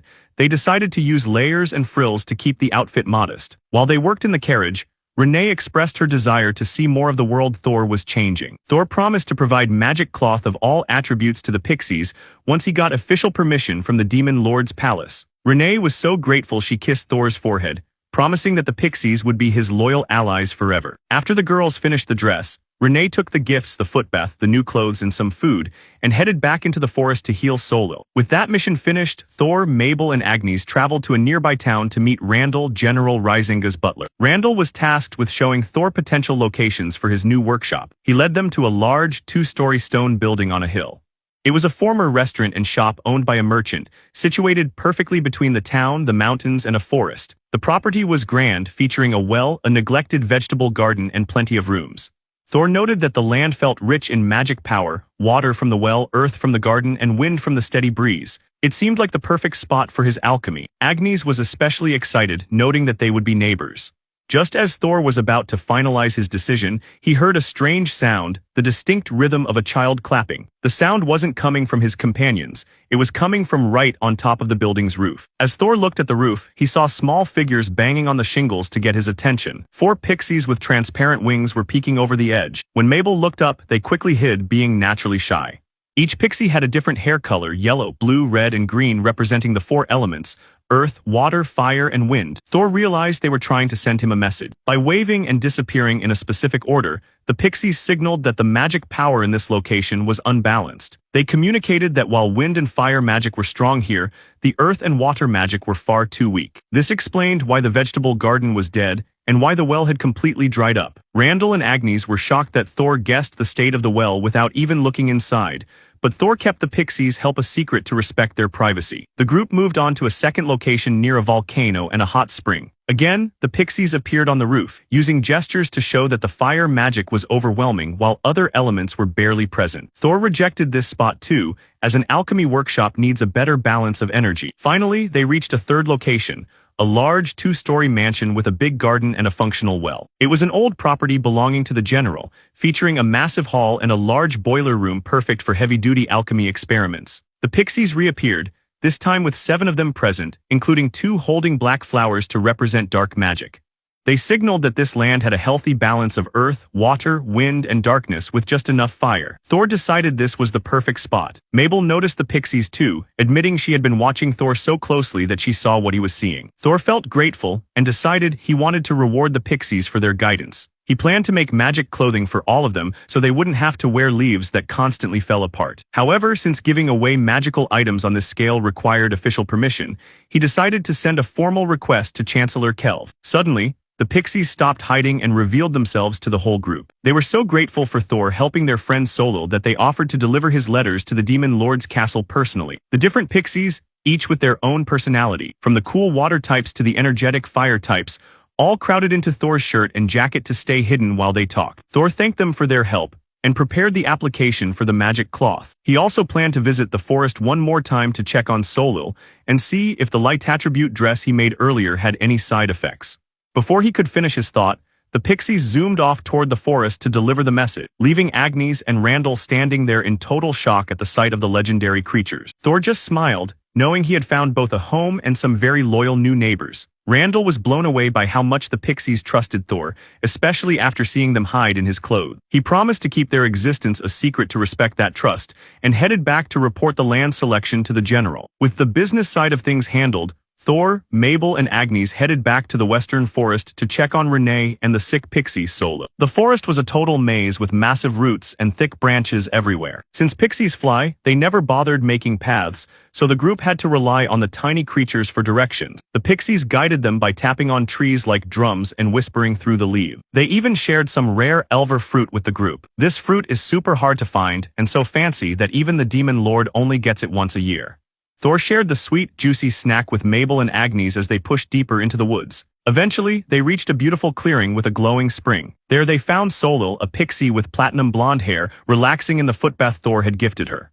She looked much better and told Thor that the warm, moving water fixed the stuck magic in her body that used to give her constant fevers. For the first time ever, she felt healthy and strong. Solil then put on the new dress made from light magic cloth. Since the material matched her own magic, she could control it like it was a part of her body. She used the skirt and ribbons as extra wings, flying circles around Thor's head with ease. Seeing how much it helped, Thor decided to make magic outfits for the rest of the pixies too. He used Renee as a model to take measurements, planning to add magic wings and ribbons to their clothes so they could all fly better and stay safe. While they worked, Thor and Mabel had a major realization. This magic cloth wasn't just for style.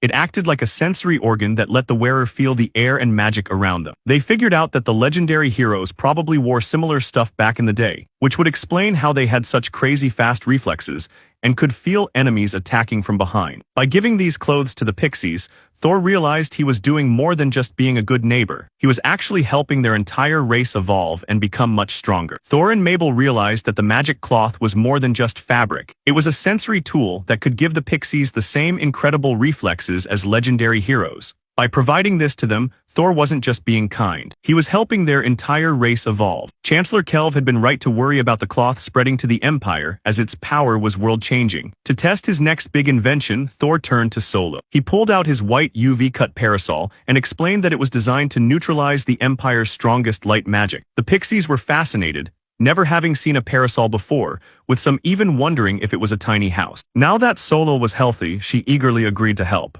She promised to stay by Thor's side and blast the parasol with her light magic until he was fully satisfied with the results. With the experiment set, Thor needed to send a formal application to the Demon Lord's castle to distribute the magic cloth. When he asked for 2 volunteers to deliver the letter, he accidentally caused a near riot. Every pixie in the area rushed him at once, swarming his pockets and clothes, all shouting that they wanted to help. After gently detaching them, he chose 2 messengers, gave them new outfits, and watched as they zipped toward the castle with incredible speed. Back at the Demon Lord's castle, Ruki and Chancellor Kelv were enjoying a rare moment of peace. They found themselves missing Thor, admitting the castle felt empty without him. They even started a friendly wager on what he was up to. Kelv bet that Thor was busy befriending a new race, while Ruki was certain he had already invented something crazy and was writing an application for it. Their debate was cut short when a guard burst in with shocking news. A group of legendary pixies had appeared at the front gate. Ruki and Kelv were stunned. Thor hadn't just done one of the things they predicted. Illegally efficient as always, he had done both. He had befriended the shyest race in the world and was using them as his personal couriers to send in a new invention request. Kelv nearly had a breakdown when he read the document. Thor wasn't just asking to give the pixies clothes. He was proposing a change that would allow the pixies to finally integrate into society and help the demon territory grow. Even more shocking was Thor's letter about the parasol. He claimed he had built something that could block ultimate vivid light, the legendary magic that had once shattered the first Demon Lord's defenses. While Kelv paced around, hitting his head against a pillar in disbelief, Ruki remained surprisingly calm. She realized that ever since she told Princess Liana she would never let Thor go, she had mentally prepared herself for his genius. She accepted everything about him, his wild ideas, his past, and his habit of doing the impossible. Leaving Kelv to process the shock, Ruki headed to the backyard to personally meet the pixies, eager to hear every detail about what her favorite alchemist was doing. Ruki met the pixies in the castle's quiet backyard. To show she trusted them, she removed her mask and robe, revealing her true face, a young, blonde girl. This was a big deal because she usually hid her appearance to look more intimidating to her general. The pixies, representing the water and earth elements, were impressed by her honesty and finally showed themselves. They were already wearing the white dresses Mabel and Agnes had made, spinning around happily to show how much they loved the new clothes. The pixies told Ruki how they met Thor and how he had saved their friend Solil with a footbath and magic cloth. They were so grateful that they had pledged their loyalty to him. To show off what the magic cloth could really do, the 2 pixies took off into the sky. They flew at supersonic speeds, using their flared skirts like wings and their ribbons to steer around tree branches with perfect precision. Ruki was stunned. She realized Thor hadn't just made clothes. He had turned the pixies into the ultimate scouts and messengers for the demon territory. Ruki officially approved Thor's request to give magic clothes to all the pixies. She knew Chancellor Kelv might find it a bit much, but the benefit to the nation was too good to pass up. She also gave the green light for the light magic experiment with the pixie Solo. While the pixies hid in her robe to snack on sweets, they shared stories about Thor, like how 20 pixies had swarmed him for a hug. Ruki found herself smiling, realizing how much life had improved since Thor arrived. However, the peaceful mood was broken when Chancellor Kelv arrived with a letter from the Dulgarian Empire. The Empire's Minister of War, Zagran, claimed their soldiers were clumsy during the last monster hunt, and announced a massive military training exercise at the border in 20 days. They specifically invited the demon territory to come and watch them, humbly display their pride, their powerful light magic. It was a clear provocation. Ruki didn't trust the Empire's sudden move. She immediately ordered Kelv to send a tailor and more fabric to Thor's new workshop so the pixies could be fully equipped. She also decided she would personally attend Thor's experiment to see if his new parasol could actually stop the Empire's light magic. While she hoped for peace, she knew they had to be ready for a fight. Meanwhile, back in the Empire, the Minister of War was already moving his next piece on the board by summoning Princess Sophia, Liana's sister, for a new mission. In the Empire, the Minister of War, Zagran, met with Princess Sophia to deliver a cold ultimatum from the Emperor. Sophia was ordered to travel to a northern border town for 3 years to perform a military exercise using her powerful light magic. This was a clear move to intimidate the demon territory. Zagran promised that if she fulfilled this duty, she would be allowed to return to the capital to pursue her research on magic that improves daily life. Though physically weak and suspicious of Zagran's motives, Sophia accepted the mission to protect her twin sister, Liana. Zagran's plan was calculated. He wanted to separate the sisters to exploit their individual strengths. By stationing Sophia at the border, he intended to showcase the Empire's terrifying light magic while using Liana to win battles and restore his own reputation after his recent failure. He even assigned his adjutant, Mariella, to monitor the local commanders and ensure the operation stayed on track. To keep Liana motivated, he lied to her, claiming Sophia had volunteered for the border mission to make up for Liana's past mistakes.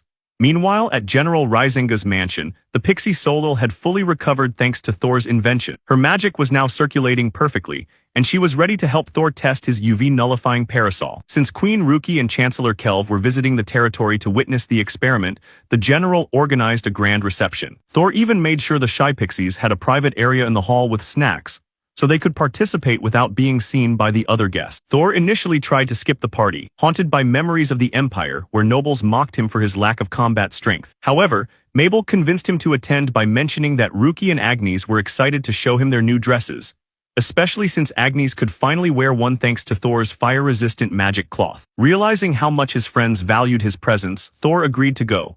Before the festivities began, Thor started brainstorming his next project, a way to improve trade. While official relations between the Empire and the Demon Territory remained tense, unofficial trade between border towns was common. Thor leafed through his magical catalog, looking for an invention that could help circulate goods more easily between the two worlds, even as he prepared to face the political pressure of the upcoming military exercise. Thor suggested a new way to speed up trade, giving the pixies an ultra-small, simple warehouse. Since pixies move around unnoticed, they could carry goods across the territory much more safely than visible merchant wagons. Chancellor Kelv liked the efficiency but worried about security. If a pixie lost a warehouse, it would be a disaster. He insisted that such a convenient item needed a lock that was impossible to break. Thor already had a solution from his catalog, the chain lock. This wasn't just any lock. The description claimed it could bind objects to the earth itself, making them impossible to move unless someone could move the entire world. Thor realized this must have been an item used in the hero's world to restrain incredibly powerful beings.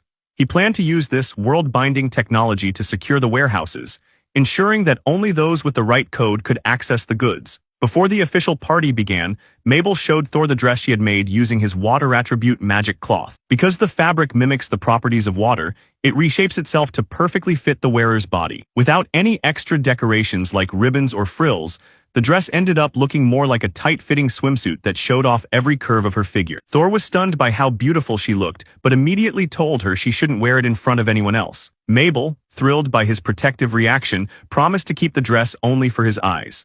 The celebration soon kicked off in the main hall. When Demon Lord Ruki addressed the crowd, she praised Thor's inventions, specifically mentioning how his magic cloth allowed the pixies to finally step out into the sun and join society. Chancellor Kelv then gave a long, serious introduction for Thor, calling him a trusted ally who had helped defeat the monster Gargarasa. However, the Chancellor's praise was so intense that the local demons began to think Thor was a legendary warrior with massive combat power, rather than just an alchemist who enjoys making pillows and health items. Thor gave a humble speech, thanking the Demon Lord for her support. As the formal part of the evening ended, he spent time with Agnes and Mabel. Agnes wore a fire-themed yellow dress designed to showcase her health promotion pendant. Mabel wore a sky-blue dress that belonged to Agnes' mother. Seeing them both happy and fitting in at the party made Thor realize that his useless alchemy was doing much more than just creating items. It was building a community where everyone felt safe and included. After the party, Thor felt his face heat up as Mabel got shy about his intense staring. To cool down, he headed to the Pixies' private area. The atmosphere there was incredibly peaceful, with golden sunlight filling the room. The Pixies were thrilled to see him and insisted on sharing his tea. They even lined up in a single-file line so Thor could feed them tea and crushed cookies by the spoonful, which made them feel warm and fuzzy. Some pixies even started undressing to avoid staining their new clothes, explaining that since Thor gifted the fabric, wearing it felt like being embraced by him. Thor eventually calmed them down and enjoyed the quiet moment, unaware that Ruki, Agnes, and Mabel were watching from a distance, feeling a bit jealous of the unique bond he shared with the tiny creatures. An hour later, the group gathered in the woods for the official test of the UV-nullifying parasol. Thor explained that according to his catalog, the UV likely stood for Ultimate Vivid Light, the legendary magic that once destroyed the Demon Lord's barriers. The parasol was rated to block 90% of this energy. To ensure absolute safety for General Risinga and Chancellor Kelv, who volunteered to hold the device, Thor didn't stop at one. He brought out a second and then a third parasol, explaining that layering them would reduce the magic's power by 99.9%. Solil, the light pixie, prepared to fire. Motivated by Thor's encouragement, she poured every ounce of her mana into a massive vivid light strike. This time, the sphere of light was the size of a human head, much larger and more dangerous than her previous practice shot. As the beam hit the first parasol, the light scattered like raindrop. By the time the energy filtered through the second and third layers, the massive attack had shrunk from the size of a head to a tiny grain of sand, before vanishing entirely. Even though Chancellor Kelv reflexively put up a magic barrier just in case, there was nothing left for it to block. The experiment was a total success. Thor's triple-layered defense had completely neutralized one of the most feared elements in the world. After the beam vanished, Thor checked on Chancellor Kelv and General Risinga. Both were completely unharmed. The parasols had neutralized the attack so effectively that they didn't even feel an impact on their personal magic barriers. The parasols also consumed almost no mana, meaning even a normal person could use them all day without getting tired. Meanwhile, Solo was exhausted from using so much power, so Thor arranged for her and the other pixies to rest at his mansion. He even asked Mabel to lend her specialized foot bath to help Solo recover faster. Thor formally reported the success to Demon Lord Ruki. He humbly apologized for needing 3 parasols instead of 1, promising to research how to condense that power into a single device. Ruki was deeply moved. She admitted that she had been terrified of light magic since childhood because of legends about it destroying previous demon lords. But Thor's invention had finally ended that fear. She immediately ordered the UV-cut parasols to be distributed to border patrol soldiers. However, Chancellor Kelv raised a concern. The technology was too valuable. If a soldier was captured or the parasol was stolen, the Empire could study and counter it. To solve this, Thor revealed his next invention, the chain lock. This wasn't a normal lock. It was a black chain that could wrap around an item or a warehouse and seal it shut. Thor demonstrated the landlock mode. When he channeled mana into the chain, auxiliary magical links burrowed deep into the earth and fused with the bedrock. Kelv and Risinga tried to lift the small box with all their strength, but it wouldn't budge an inch. Thor explained that unless someone has the power to lift the actual ground itself, the item is unmovable. The lock is keyed to the user's specific magic signature, making it nearly impossible for anyone else to open. Thor mentioned that while a legendary hero might still be able to break the chain with a holy sword or by destroying the terrain, it would stop almost anyone else. He then suggested adding a final security measure. If someone tries to force the lock, the chain will constrict and crush the item inside before self-destructing. Kelv and Risinga were shocked by the idea of destroying such valuable items, but Thor explained his reasoning. If a demon territory resident is attacked, the landlock forces the enemy to waste time digging or fighting the chain. This gives the resident a chance to escape. Thor insisted that while his items can be remade, lives cannot. Ruki was so impressed by Thor's dedication to her people that she briefly lifted her mask and whispered a promise of a personal reward just from her, not as a ruler but as a friend. She officially approved the chain lock for use, choosing the crush and shatter self-destruct method to ensure no technology ever falls into the Empire's hands. Chancellor Kelv, finally seeing that Thor wasn't just a reckless inventor but a thoughtful strategist, gave his full support to the project. Ruki and Thor decided to travel to the border with Chancellor Kelv to monitor the Empire's movements. Mabel joined them, while the Pixies were assigned to scout the area during their patrol. Thor felt a mix of nerves and excitement, knowing his inventions were now officially part of the demon territory's defense, and he prepared to leave for the mansion to rest before the journey. Meanwhile, an Imperial unit led by Captain Isaac Mueller headed north toward the same border. Isaac, an ambitious 24-year-old from a marquis family, saw this mission as his golden ticket to replace the Minister of Military Affairs, Zagran. He planned to use Princess Sophia's light magic to gain fame and elevate his family's status. Isaac remembered Thor from their time in the Empire as a useless noble with no combat skills, and felt Zagran had failed by not properly manipulating him. Isaac believed he could do better by using Sophia as a tool for his own rise to power. During a break in the journey, Isaac's second-in-command, Mariella, checked on the frail Princess Sophia. Seizing the moment, Isaac sent his loyal subordinates ahead to the border town with gold and secret orders. He told them to buy influence, identify anyone with ties to the demon territory, and locate dormant monsters that Sophia could eliminate for easy glory. Isaac was confident the demon lord wouldn't see his plays coming. Inside the carriage, Sophia caught a glimpse of something moving through the trees, a pixie, but Mariella dismissed it as exhaustion. Sophia fell into a restless sleep, dreaming of the freedom pixies represented in legend. After a taxing journey on rough roads, the convoy finally reached the border town of Nosa. The next morning, Sophia woke up in the mayor's mansion, feeling the heavy burden of her mission. She hated being a weapon and hoped that by using up her magic and training, the Empire might eventually find her useless and let her return to her sister, Liana. Despite her fatigue, she agreed to meet the local leaders to calm their fears about the sudden military presence. She refused help from her maids, knowing they were Zagran's spies, and struggled to dress herself as even light clothing felt exhausting. Covered by a veil to hide her identity, she entered the hall to greet the mayor and the head of the commercial district, who welcomed her with deep respect. Inside the hall, Princess Sophia officially introduced herself to the local leaders. She tried to reassure the people that the sudden arrival of Imperial troops wasn't for war, but Captain Isaac Mueller rudely interrupted her. He bragged about the Empire's strength and twisted her words, making it sound like she was demanding their cooperation. Before Sophia could clarify her peaceful intentions, her second-in-command, Mariella, forcefully pulled her away. Mariella scolded the princess, telling her that her only duty was to cast light magic for the military exercise and that she shouldn't bother talking to lowly commoners. Despite Sophia's protests that the people were terrified of a potential war with the demon territory, Mariella ignored her and ordered the maids to take her to her room. Mariella made it clear that she and Isaac were following Minister Zagran's orders, treating Sophia like a mere tool. Alone in her room, Sophia felt more useless than ever. She turned to a book about the legendary heroes for comfort. Reading about their world, she discovered an item called a smartphone that could send voices across great distances. She opened her window and whispered a wish to the heroes, hoping for a way to tell the demon territory that she didn't want to fight them. Suddenly, a faint voice replied, "No problem." But when Sophia looked around, the room was empty. She wondered if the demon territory was already spying on her, and despite the risk, she hoped to one day see the magical items of the heroes' world. Meanwhile, back at the border, Thor was holding a tea party with Ruki and Mabel inside a simple warehouse. The Pixies arrived with a reconnaissance report. Solal explained that they saw a massive Imperial unit led by a princess in a grand carriage arriving at the town of Nosa. Based on the description of the distorted light magic Solal sensed, Thor realized this wasn't the powerful Princess Liana, but her sister Sophia, someone the Empire seemed to be discarding just like they did to him. The Pixies reported a strange detail. They overheard Sophia wishing for a smartphone. Thor, Ruki, and Mabel were stunned, as smartphones were legendary items from the hero's world. Thor explained that while he couldn't make one yet,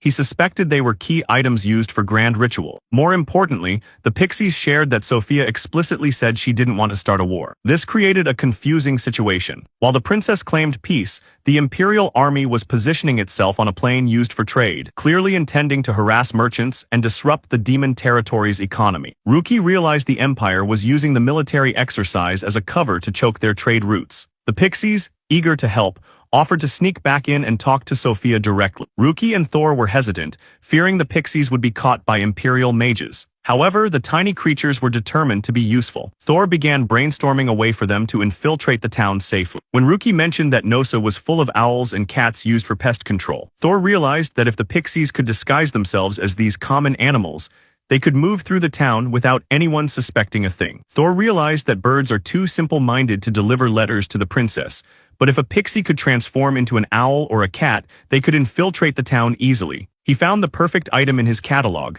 onesies. These magical pajamas allow the wearer to transform into various animals like puppies, cats, or birds. However, Thor hesitated because his alchemy currently lacked the ability to imbue items with vibrant life force. His previous creations, like the body pillow, felt like objects rather than living things. Thor explained that his isolated past in the Empire left him with a poor understanding of the life force and magic circulation of living beings. To fix this, he needed to sense the magic power and body heat of others. He nervously asked Mabel if he could hug her to study her vitality. Mabel agreed, but after a moment of mutual embarrassment and intense staring, Thor realized that just holding hands would be enough to sense her water attribute magic.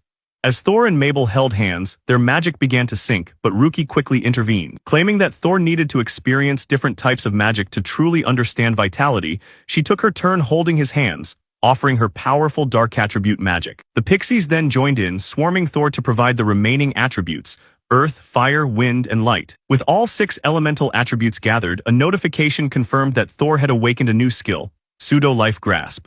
This new skill allows Thor to create items that mimic life so perfectly they are indistinguishable from the real thing. With this power, the onesies would now allow the Pixies to transform into perfectly convincing animals. Thor planned to use this to send a message to Princess Sophia. He wanted to confirm if she truly desired peace and was curious about her mention of a smartphone, a legendary item that could revolutionize the world. Ruki and Mabel prepared to brief Chancellor Kelv and General Risinga on the reconnaissance. Before leaving, Ruki mentioned that they were moving forward with Thor's other suggestion, using a modified chain lock as a trap. They planned to lure Imperial soldiers with valuable-looking goods, and then use the landlock feature to pin them down or halt their advance, turning the Empire's greed against them. Thor's plan to distract the Imperial army worked perfectly. Near the border, a group of soldiers led by Captain Isaac Mueller and his second-in-command Mariella discovered a massive greatsword embedded deep in a rocky cliff. Bound by heavy black chains, it looked exactly like a legendary weapon from the stories of the old heroes.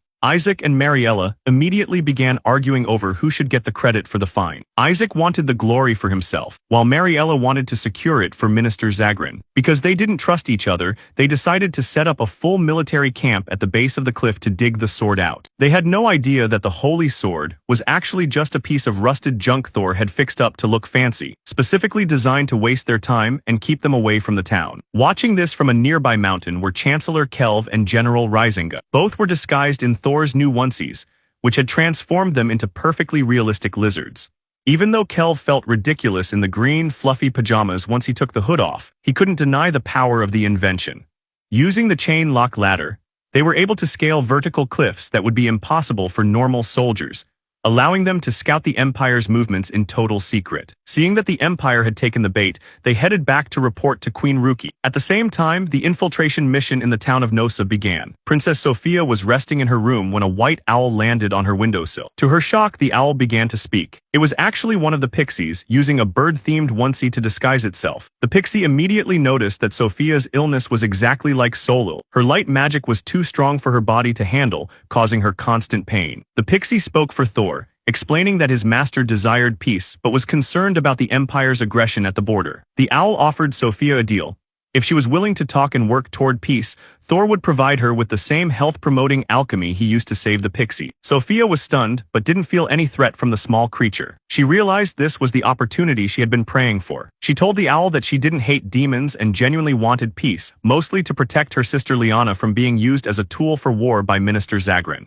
As she spoke to the mysterious messenger from the demon territory, Sophia felt a spark of hope that she might finally find an ally who could help her change the Empire from within. Sophia rose from her chair and bowed formally, accepting the white owl as a messenger from the demon territory. The owl requested that the Empire change the location of their upcoming military exercises. It explained that the current drills in the Western Plains were extremely dangerous, with Imperial soldiers firing magic and arrows directly at the roads used by civilians. Sophia turned pale as she realized the truth. General Isaac wasn't just training. He was intentionally harassing the demon territory and blocking trade routes that both nations relied on for survival. In this monster-infested region, the Empire and demons often had to cooperate just to stay alive. Isaac's actions weren't a display of strength, but childish bullying that put everyone at risk. The owl promised that if Sophia used her influence to move the drills, its master would provide a health good to fix her failing circulation. The owl revealed it had suffered from the same condition, excessive light magic causing weakness and coldness,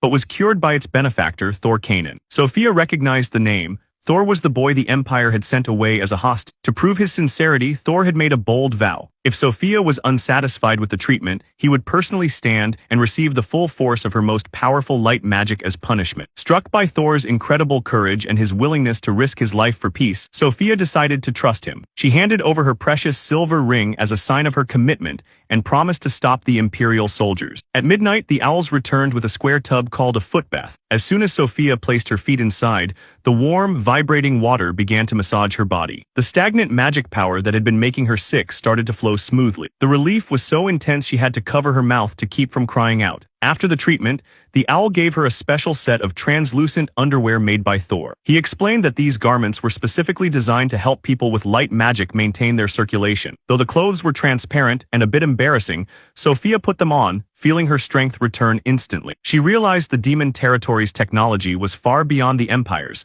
making any war even more foolish. The next morning, Sophia woke up feeling like a completely different person. The sluggishness was gone and she could cast magic without any effort. Her skin was glowing and her hair looked lustrous. Determined to honor Thor's bravery, she didn't wait for her maids to help her. She dressed herself and walked energetically through the mansion. The staff and soldiers were stunned to see the once bedridden princess walking with such vigor. Taking advantage of the fact that Isaac and Mariella were still away, Sophia took command. She politely asked the guards to escort her to the city gates, using her authority as the highest-ranking person present. The soldiers, captivated by her radiant energy and kindness, immediately agreed to follow her. Sophia stepped out of the mansion, ready to put an end to the military harassment. As Princess Sophia walked through the town of Nosa, the people cheered, begging her to maintain the peace. At the town gate, she met a returning scout who had found a letter at the demon territory's contact point. Taking charge in the absence of the commanders, Sophia opened the letter to find a formal request for a meeting from Demon Lord Ruki Evergard. Sophia immediately agreed, ordering a response to be sent and summoning local experts to help her prepare. She felt a deep sense of duty to use her temporary health to protect her sister, Liana, and the people of the border. 3 days later, Isaac returned from the eastern mountains and was stunned to hear that the frail princess had taken command. He couldn't believe she had intercepted the letter and arranged a meeting herself. He realized he had completely underestimated her. She wasn't just a sickly girl, but a sharp leader who had outwitted him and Mariella. Frustrated, Isaac ordered his troops to abandon the investigation of the legendary sword. He knew he had to return to town to manage the meeting, fearing what Sophia might say to the demon lord without his supervision. Meanwhile, at the mountain, Mariella's team finally managed to snap the chains on the sword using magic axii. However, the moment the chains broke, the sword shattered into useless dust. Unbeknownst to the Empire, this was Thor's improved chain lock at work, a security feature that destroys the protected item if the lock is tampered with. To the Imperial soldiers, it looked like a holy sword rejecting an unworthy master. While Isaac planned to use the sword fragments as a record of Mariella's failure, Mariella herself spiraled into despair. She opened a secret letter from her boss, Minister Zagran, which contained a plan B. Use Sophia to eliminate a dormant monster in the north to show off the Empire's strength. Back at the mansion, Sophia confronted Isaac. She firmly ordered him to move the military exercises away from civilian road, using the demon lord's protests as leverage. When Isaac questioned her sudden recovery, she claimed her sense of duty had given her temporary strength. Seeing that the soldiers were already inspired by her bravery, Isaac realized he couldn't stop her by force. Isaac agreed to cooperate but asked for a favor. He wanted Sophia to help defeat a monster in the northeastern forest that was resistant to dark magic. Since the demon territory struggled against it, Isaac saw this as a way to flaunt the Empire's light magic. Sophia agreed without hesitation, eager to finish the task quickly while her strength lasted, unaware that she was stepping into a calculated move by the Imperial leadership. Sophia was secretly trembling with fear, but she accepted the dangerous task of hunting the monster for the sake of her people. Her bravery won over the soldiers, forcing Isaac to act like a loyal servant. He knelt and promised to follow her orders, but in his head, he was already planning to cheat. Even though the meeting rules allowed only one weapon, he planned to hide as many daggers and swords as possible on his body, just in case things went wrong. At the same time, Ruki and her advisors were having their own strategy meeting. They knew the Empire couldn't be trusted. Even though the rules for the meeting were strict, they decided to use Thor's simple warehouse item to carry hidden gear. They also brought a UV-cut parasol that Thor made, which could block almost all light magic attacks. Kelv realized that thanks to Thor's laser pointers,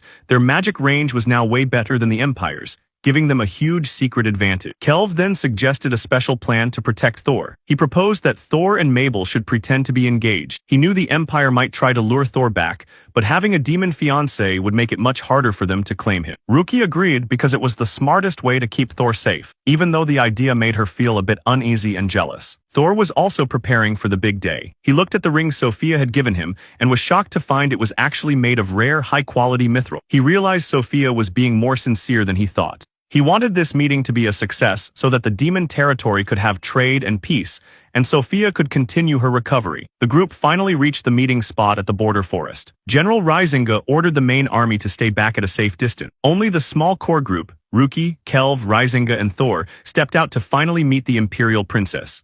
Before leaving the encampment, Thor was stopped by Mabel, who carefully straightened his messy clothes to make sure he looked presentable for the meeting. Mabel was visibly blushing, especially since Kelv had officially announced her and Thor's temporary engagement to prevent the Empire from reclaiming him. Thor reassured her that he belonged in the demon territory and had no intention of returning to the Empire. As a gesture of his commitment, he gave her a silver ring he had crafted, inspired by a special luck ring from his magic catalog. Mabel was touched, noting that the ring fit her finger perfectly because Thor had remembered her size from when they held hands. Thor then joined Ruki, Kelv, and Risinga to head to the meeting spot. Across the clearing, Princess Sophia arrived in a white dress, accompanied by 2 heavily armored guards including Isaac Mueller. Behind them stood a large unit of heavy cavalry. Isaac, acting paranoid about the princess's safety, demanded they hold the meeting from a distance of 10 meters. To bridge the gap, Thor stepped forward alone. Facing his former countrymen, Thor knelt before Sophia. Isaac tried to dismiss him as a mere translator, but Sophia silenced him, eager to hear Thor's thoughts. Thor looked Sophia in the eye and made a bold vow. If he spoke any lies about the demon territory's peaceful intentions, she should strike him down with her strongest light magic. Sophia was moved by his sincerity and chose to trust him. When Isaac continued to act aggressively, Thor cleverly provoked him. He brought up the holy sword that had shattered in Isaac's hands, suggesting that a true hero wouldn't be so afraid to speak with others. This public reminder of Isaac's failure forced the commander to stay quiet. Sophia then criticized her own side, pointing out that the demon territory had shown more sincerity by bringing fewer guards, while the Empire had shown up with an army. She took Thor's hand, and he led her to meet Ruki. The meeting began with Ruki and Sophia speaking as equals. Sophia immediately apologized for the aggressive military drills and promised to move them. They moved on to trade, discussing how the demon territory's new silver mines could benefit the border town of Nosa. Both leaders were impressed by each other's wisdom and maturity. Even Isaac and the Imperial soldiers were stunned, watching the once frail princess debate the demon lord with such confidence and authority. On the other side, Kelv and Rizinga watched with respect, realizing that Sophia was a far more capable leader than they had anticipated. During the negotiations, Sophia's sharp political mind shone as she and Ruki discussed setting up a neutral trading post to avoid tension between humans and demons. However, as the meeting went on, Sophia began to look exhausted. Thor realized that the effects of the foot bath he had given her were wearing off,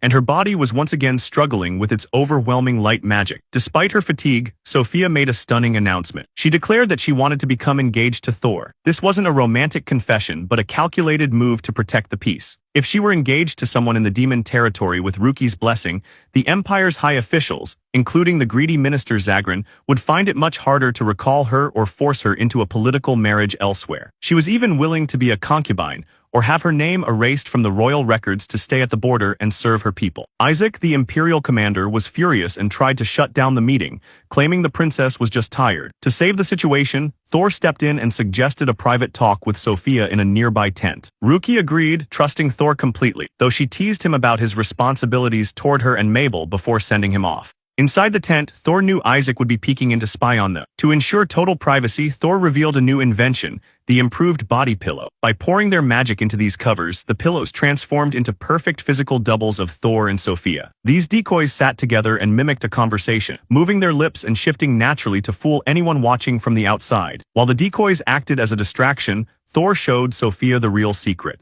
He opened a hidden door in a stool that led into a simple warehouse. This was a miniaturized, comfortable room equipped with chairs and a tea set. The two stepped inside the soundproof, hidden space to speak freely about their true intentions and the future of the border, away from the prying eyes of the Empire. Inside the simple warehouse, Thor showed Sophia the hidden room. She was amazed by the technology and revealed that her sister, Liana, had previously tried to recruit the alchemist who repaired her sword, not realizing it was Thor. Thor explained that in the Empire, alchemists are treated as low class, but the demon territory gave him a purpose and a home. He had Sophia use the foot bath immediately. As the magic vibrations relaxed her body, Thor explained that he wouldn't provide this technology to the Empire because they would just use the improved health of their soldiers to attack the demon. He admitted he wanted to help her because they both knew what it felt like to be deemed useless by their own country. Sophia confessed that the kind tone of the messenger owls made her trust Thor before they even met. Seeing his sincerity, she officially agreed to the engagement. Thor promised to take responsibility for her health and suggested they build a trading post where she could visit for regular treatment. Sophia then shyly asked for more underwear. Since the magic garments were transparent, she couldn't let her maids wash them and had to do it herself. Thor, embarrassed by his oversight, promised to send more. They agreed that if the Empire ever stripped her of her title, she would be welcome to live in the demon territory as a civilian. Just as Thor was about to explain his UV-cut parasol invention, Ruki's voice shouted from outside. A monster emergency had interrupted the meeting. Nearby, the situation was chaotic. Earlier, the Imperial official Mariella had ignored orders and taken a small squad to a mountain cave to find a sleeping bear as a trophy for Minister Zagran. Instead of a bear, they found a nightmare. A massive man-eating centipede over 10 meters long. The creature had already devoured the local monsters and was highly sensitive to sound. Terrified, Mariella and her men fled. During the frantic retreat, Mariella's horse tripped on tree roots, launching her into a river where she was swept away, unconscious. Thor's scout owls found one of Mariella's survivors who was rambling in shock about the giant worm. The owls directed the soldier back to the Imperial camp and flew to warn Thor. Outside the tent, Ruki, Kelv, and Rizinga prepared for battle. They confirmed that these giant centipedes were likely a new, aggressive species that had moved into the territory. Meanwhile, Isaac was furious to learn that Mariella's incompetence had woken the creatures. With Mariella missing in the river and the monsters closing in, Isaac had no choice but to drop his schemes and order his troops to prepare for a desperate defense alongside the demon. Isaac Mueller quickly organized his soldiers, ordering the heavy cavalry to the front and the infantry to protect the mages. He was determined to stop the monsters before they reached the town or the demon territory, knowing that his rival Mariella would be held responsible for waking them up. Princess Sophia, feeling much stronger after Thor's treatment, insisted on using her light magic to protect her people. As they rushed off, Thor tried to give Sophia a small coin-like item, but Isaac hurried her away before he could hand it over. Thor met up with Ruki and Mabel, offering Ruki a disc-shaped self-defense item that makes a loud blaring sound when activated. Ruki decided not to use it yet, fearing the noise would confuse the soldiers during the heat of battle. She told Thor to stay in the back with Mabel, and made him promise not to go running toward any light magic with his parasol. Thor then shared a plan to trap the fast-moving centipedes using his items, and Ruki promised to handle the political issue of the Empire seeing his technology. The pixies returned from scouting in their owl forms and agreed to help with the trap. As the group moved toward the battlefield, the first monster appeared, a massive obsidian-shelled centipede with 4 eyes and jaws strong enough to crush rocks. The demon territory's army struck first. Thanks to Thor's laser pointers, Ruki's long-range black flames hit the monster from an impossible distance, shocking the Imperial soldiers with their accuracy. Isaac signaled his mages to fire and led a cavalry charge. Although the centipede was fast and knocked many riders down, the soldiers managed to surround it. Suddenly, black chains dropped from the sky as the pixies flew overhead. Using the landlock feature, the chains burrowed into the ground and pinned the monster down completely. Isaac realized these were the same unbreakable chains he had seen at the mountain. With the monster trapped, the soldiers moved in for the kill. However, the ground began to shake and rise. Isaac remembered the scout reports mentioned multiple monsters, including some that could burrow. Just as he realized the danger, a third centipede, twice as large as the others and likely the leader, burst out of the ground right behind the front lines. It headed straight for the mages and Princess Sophia.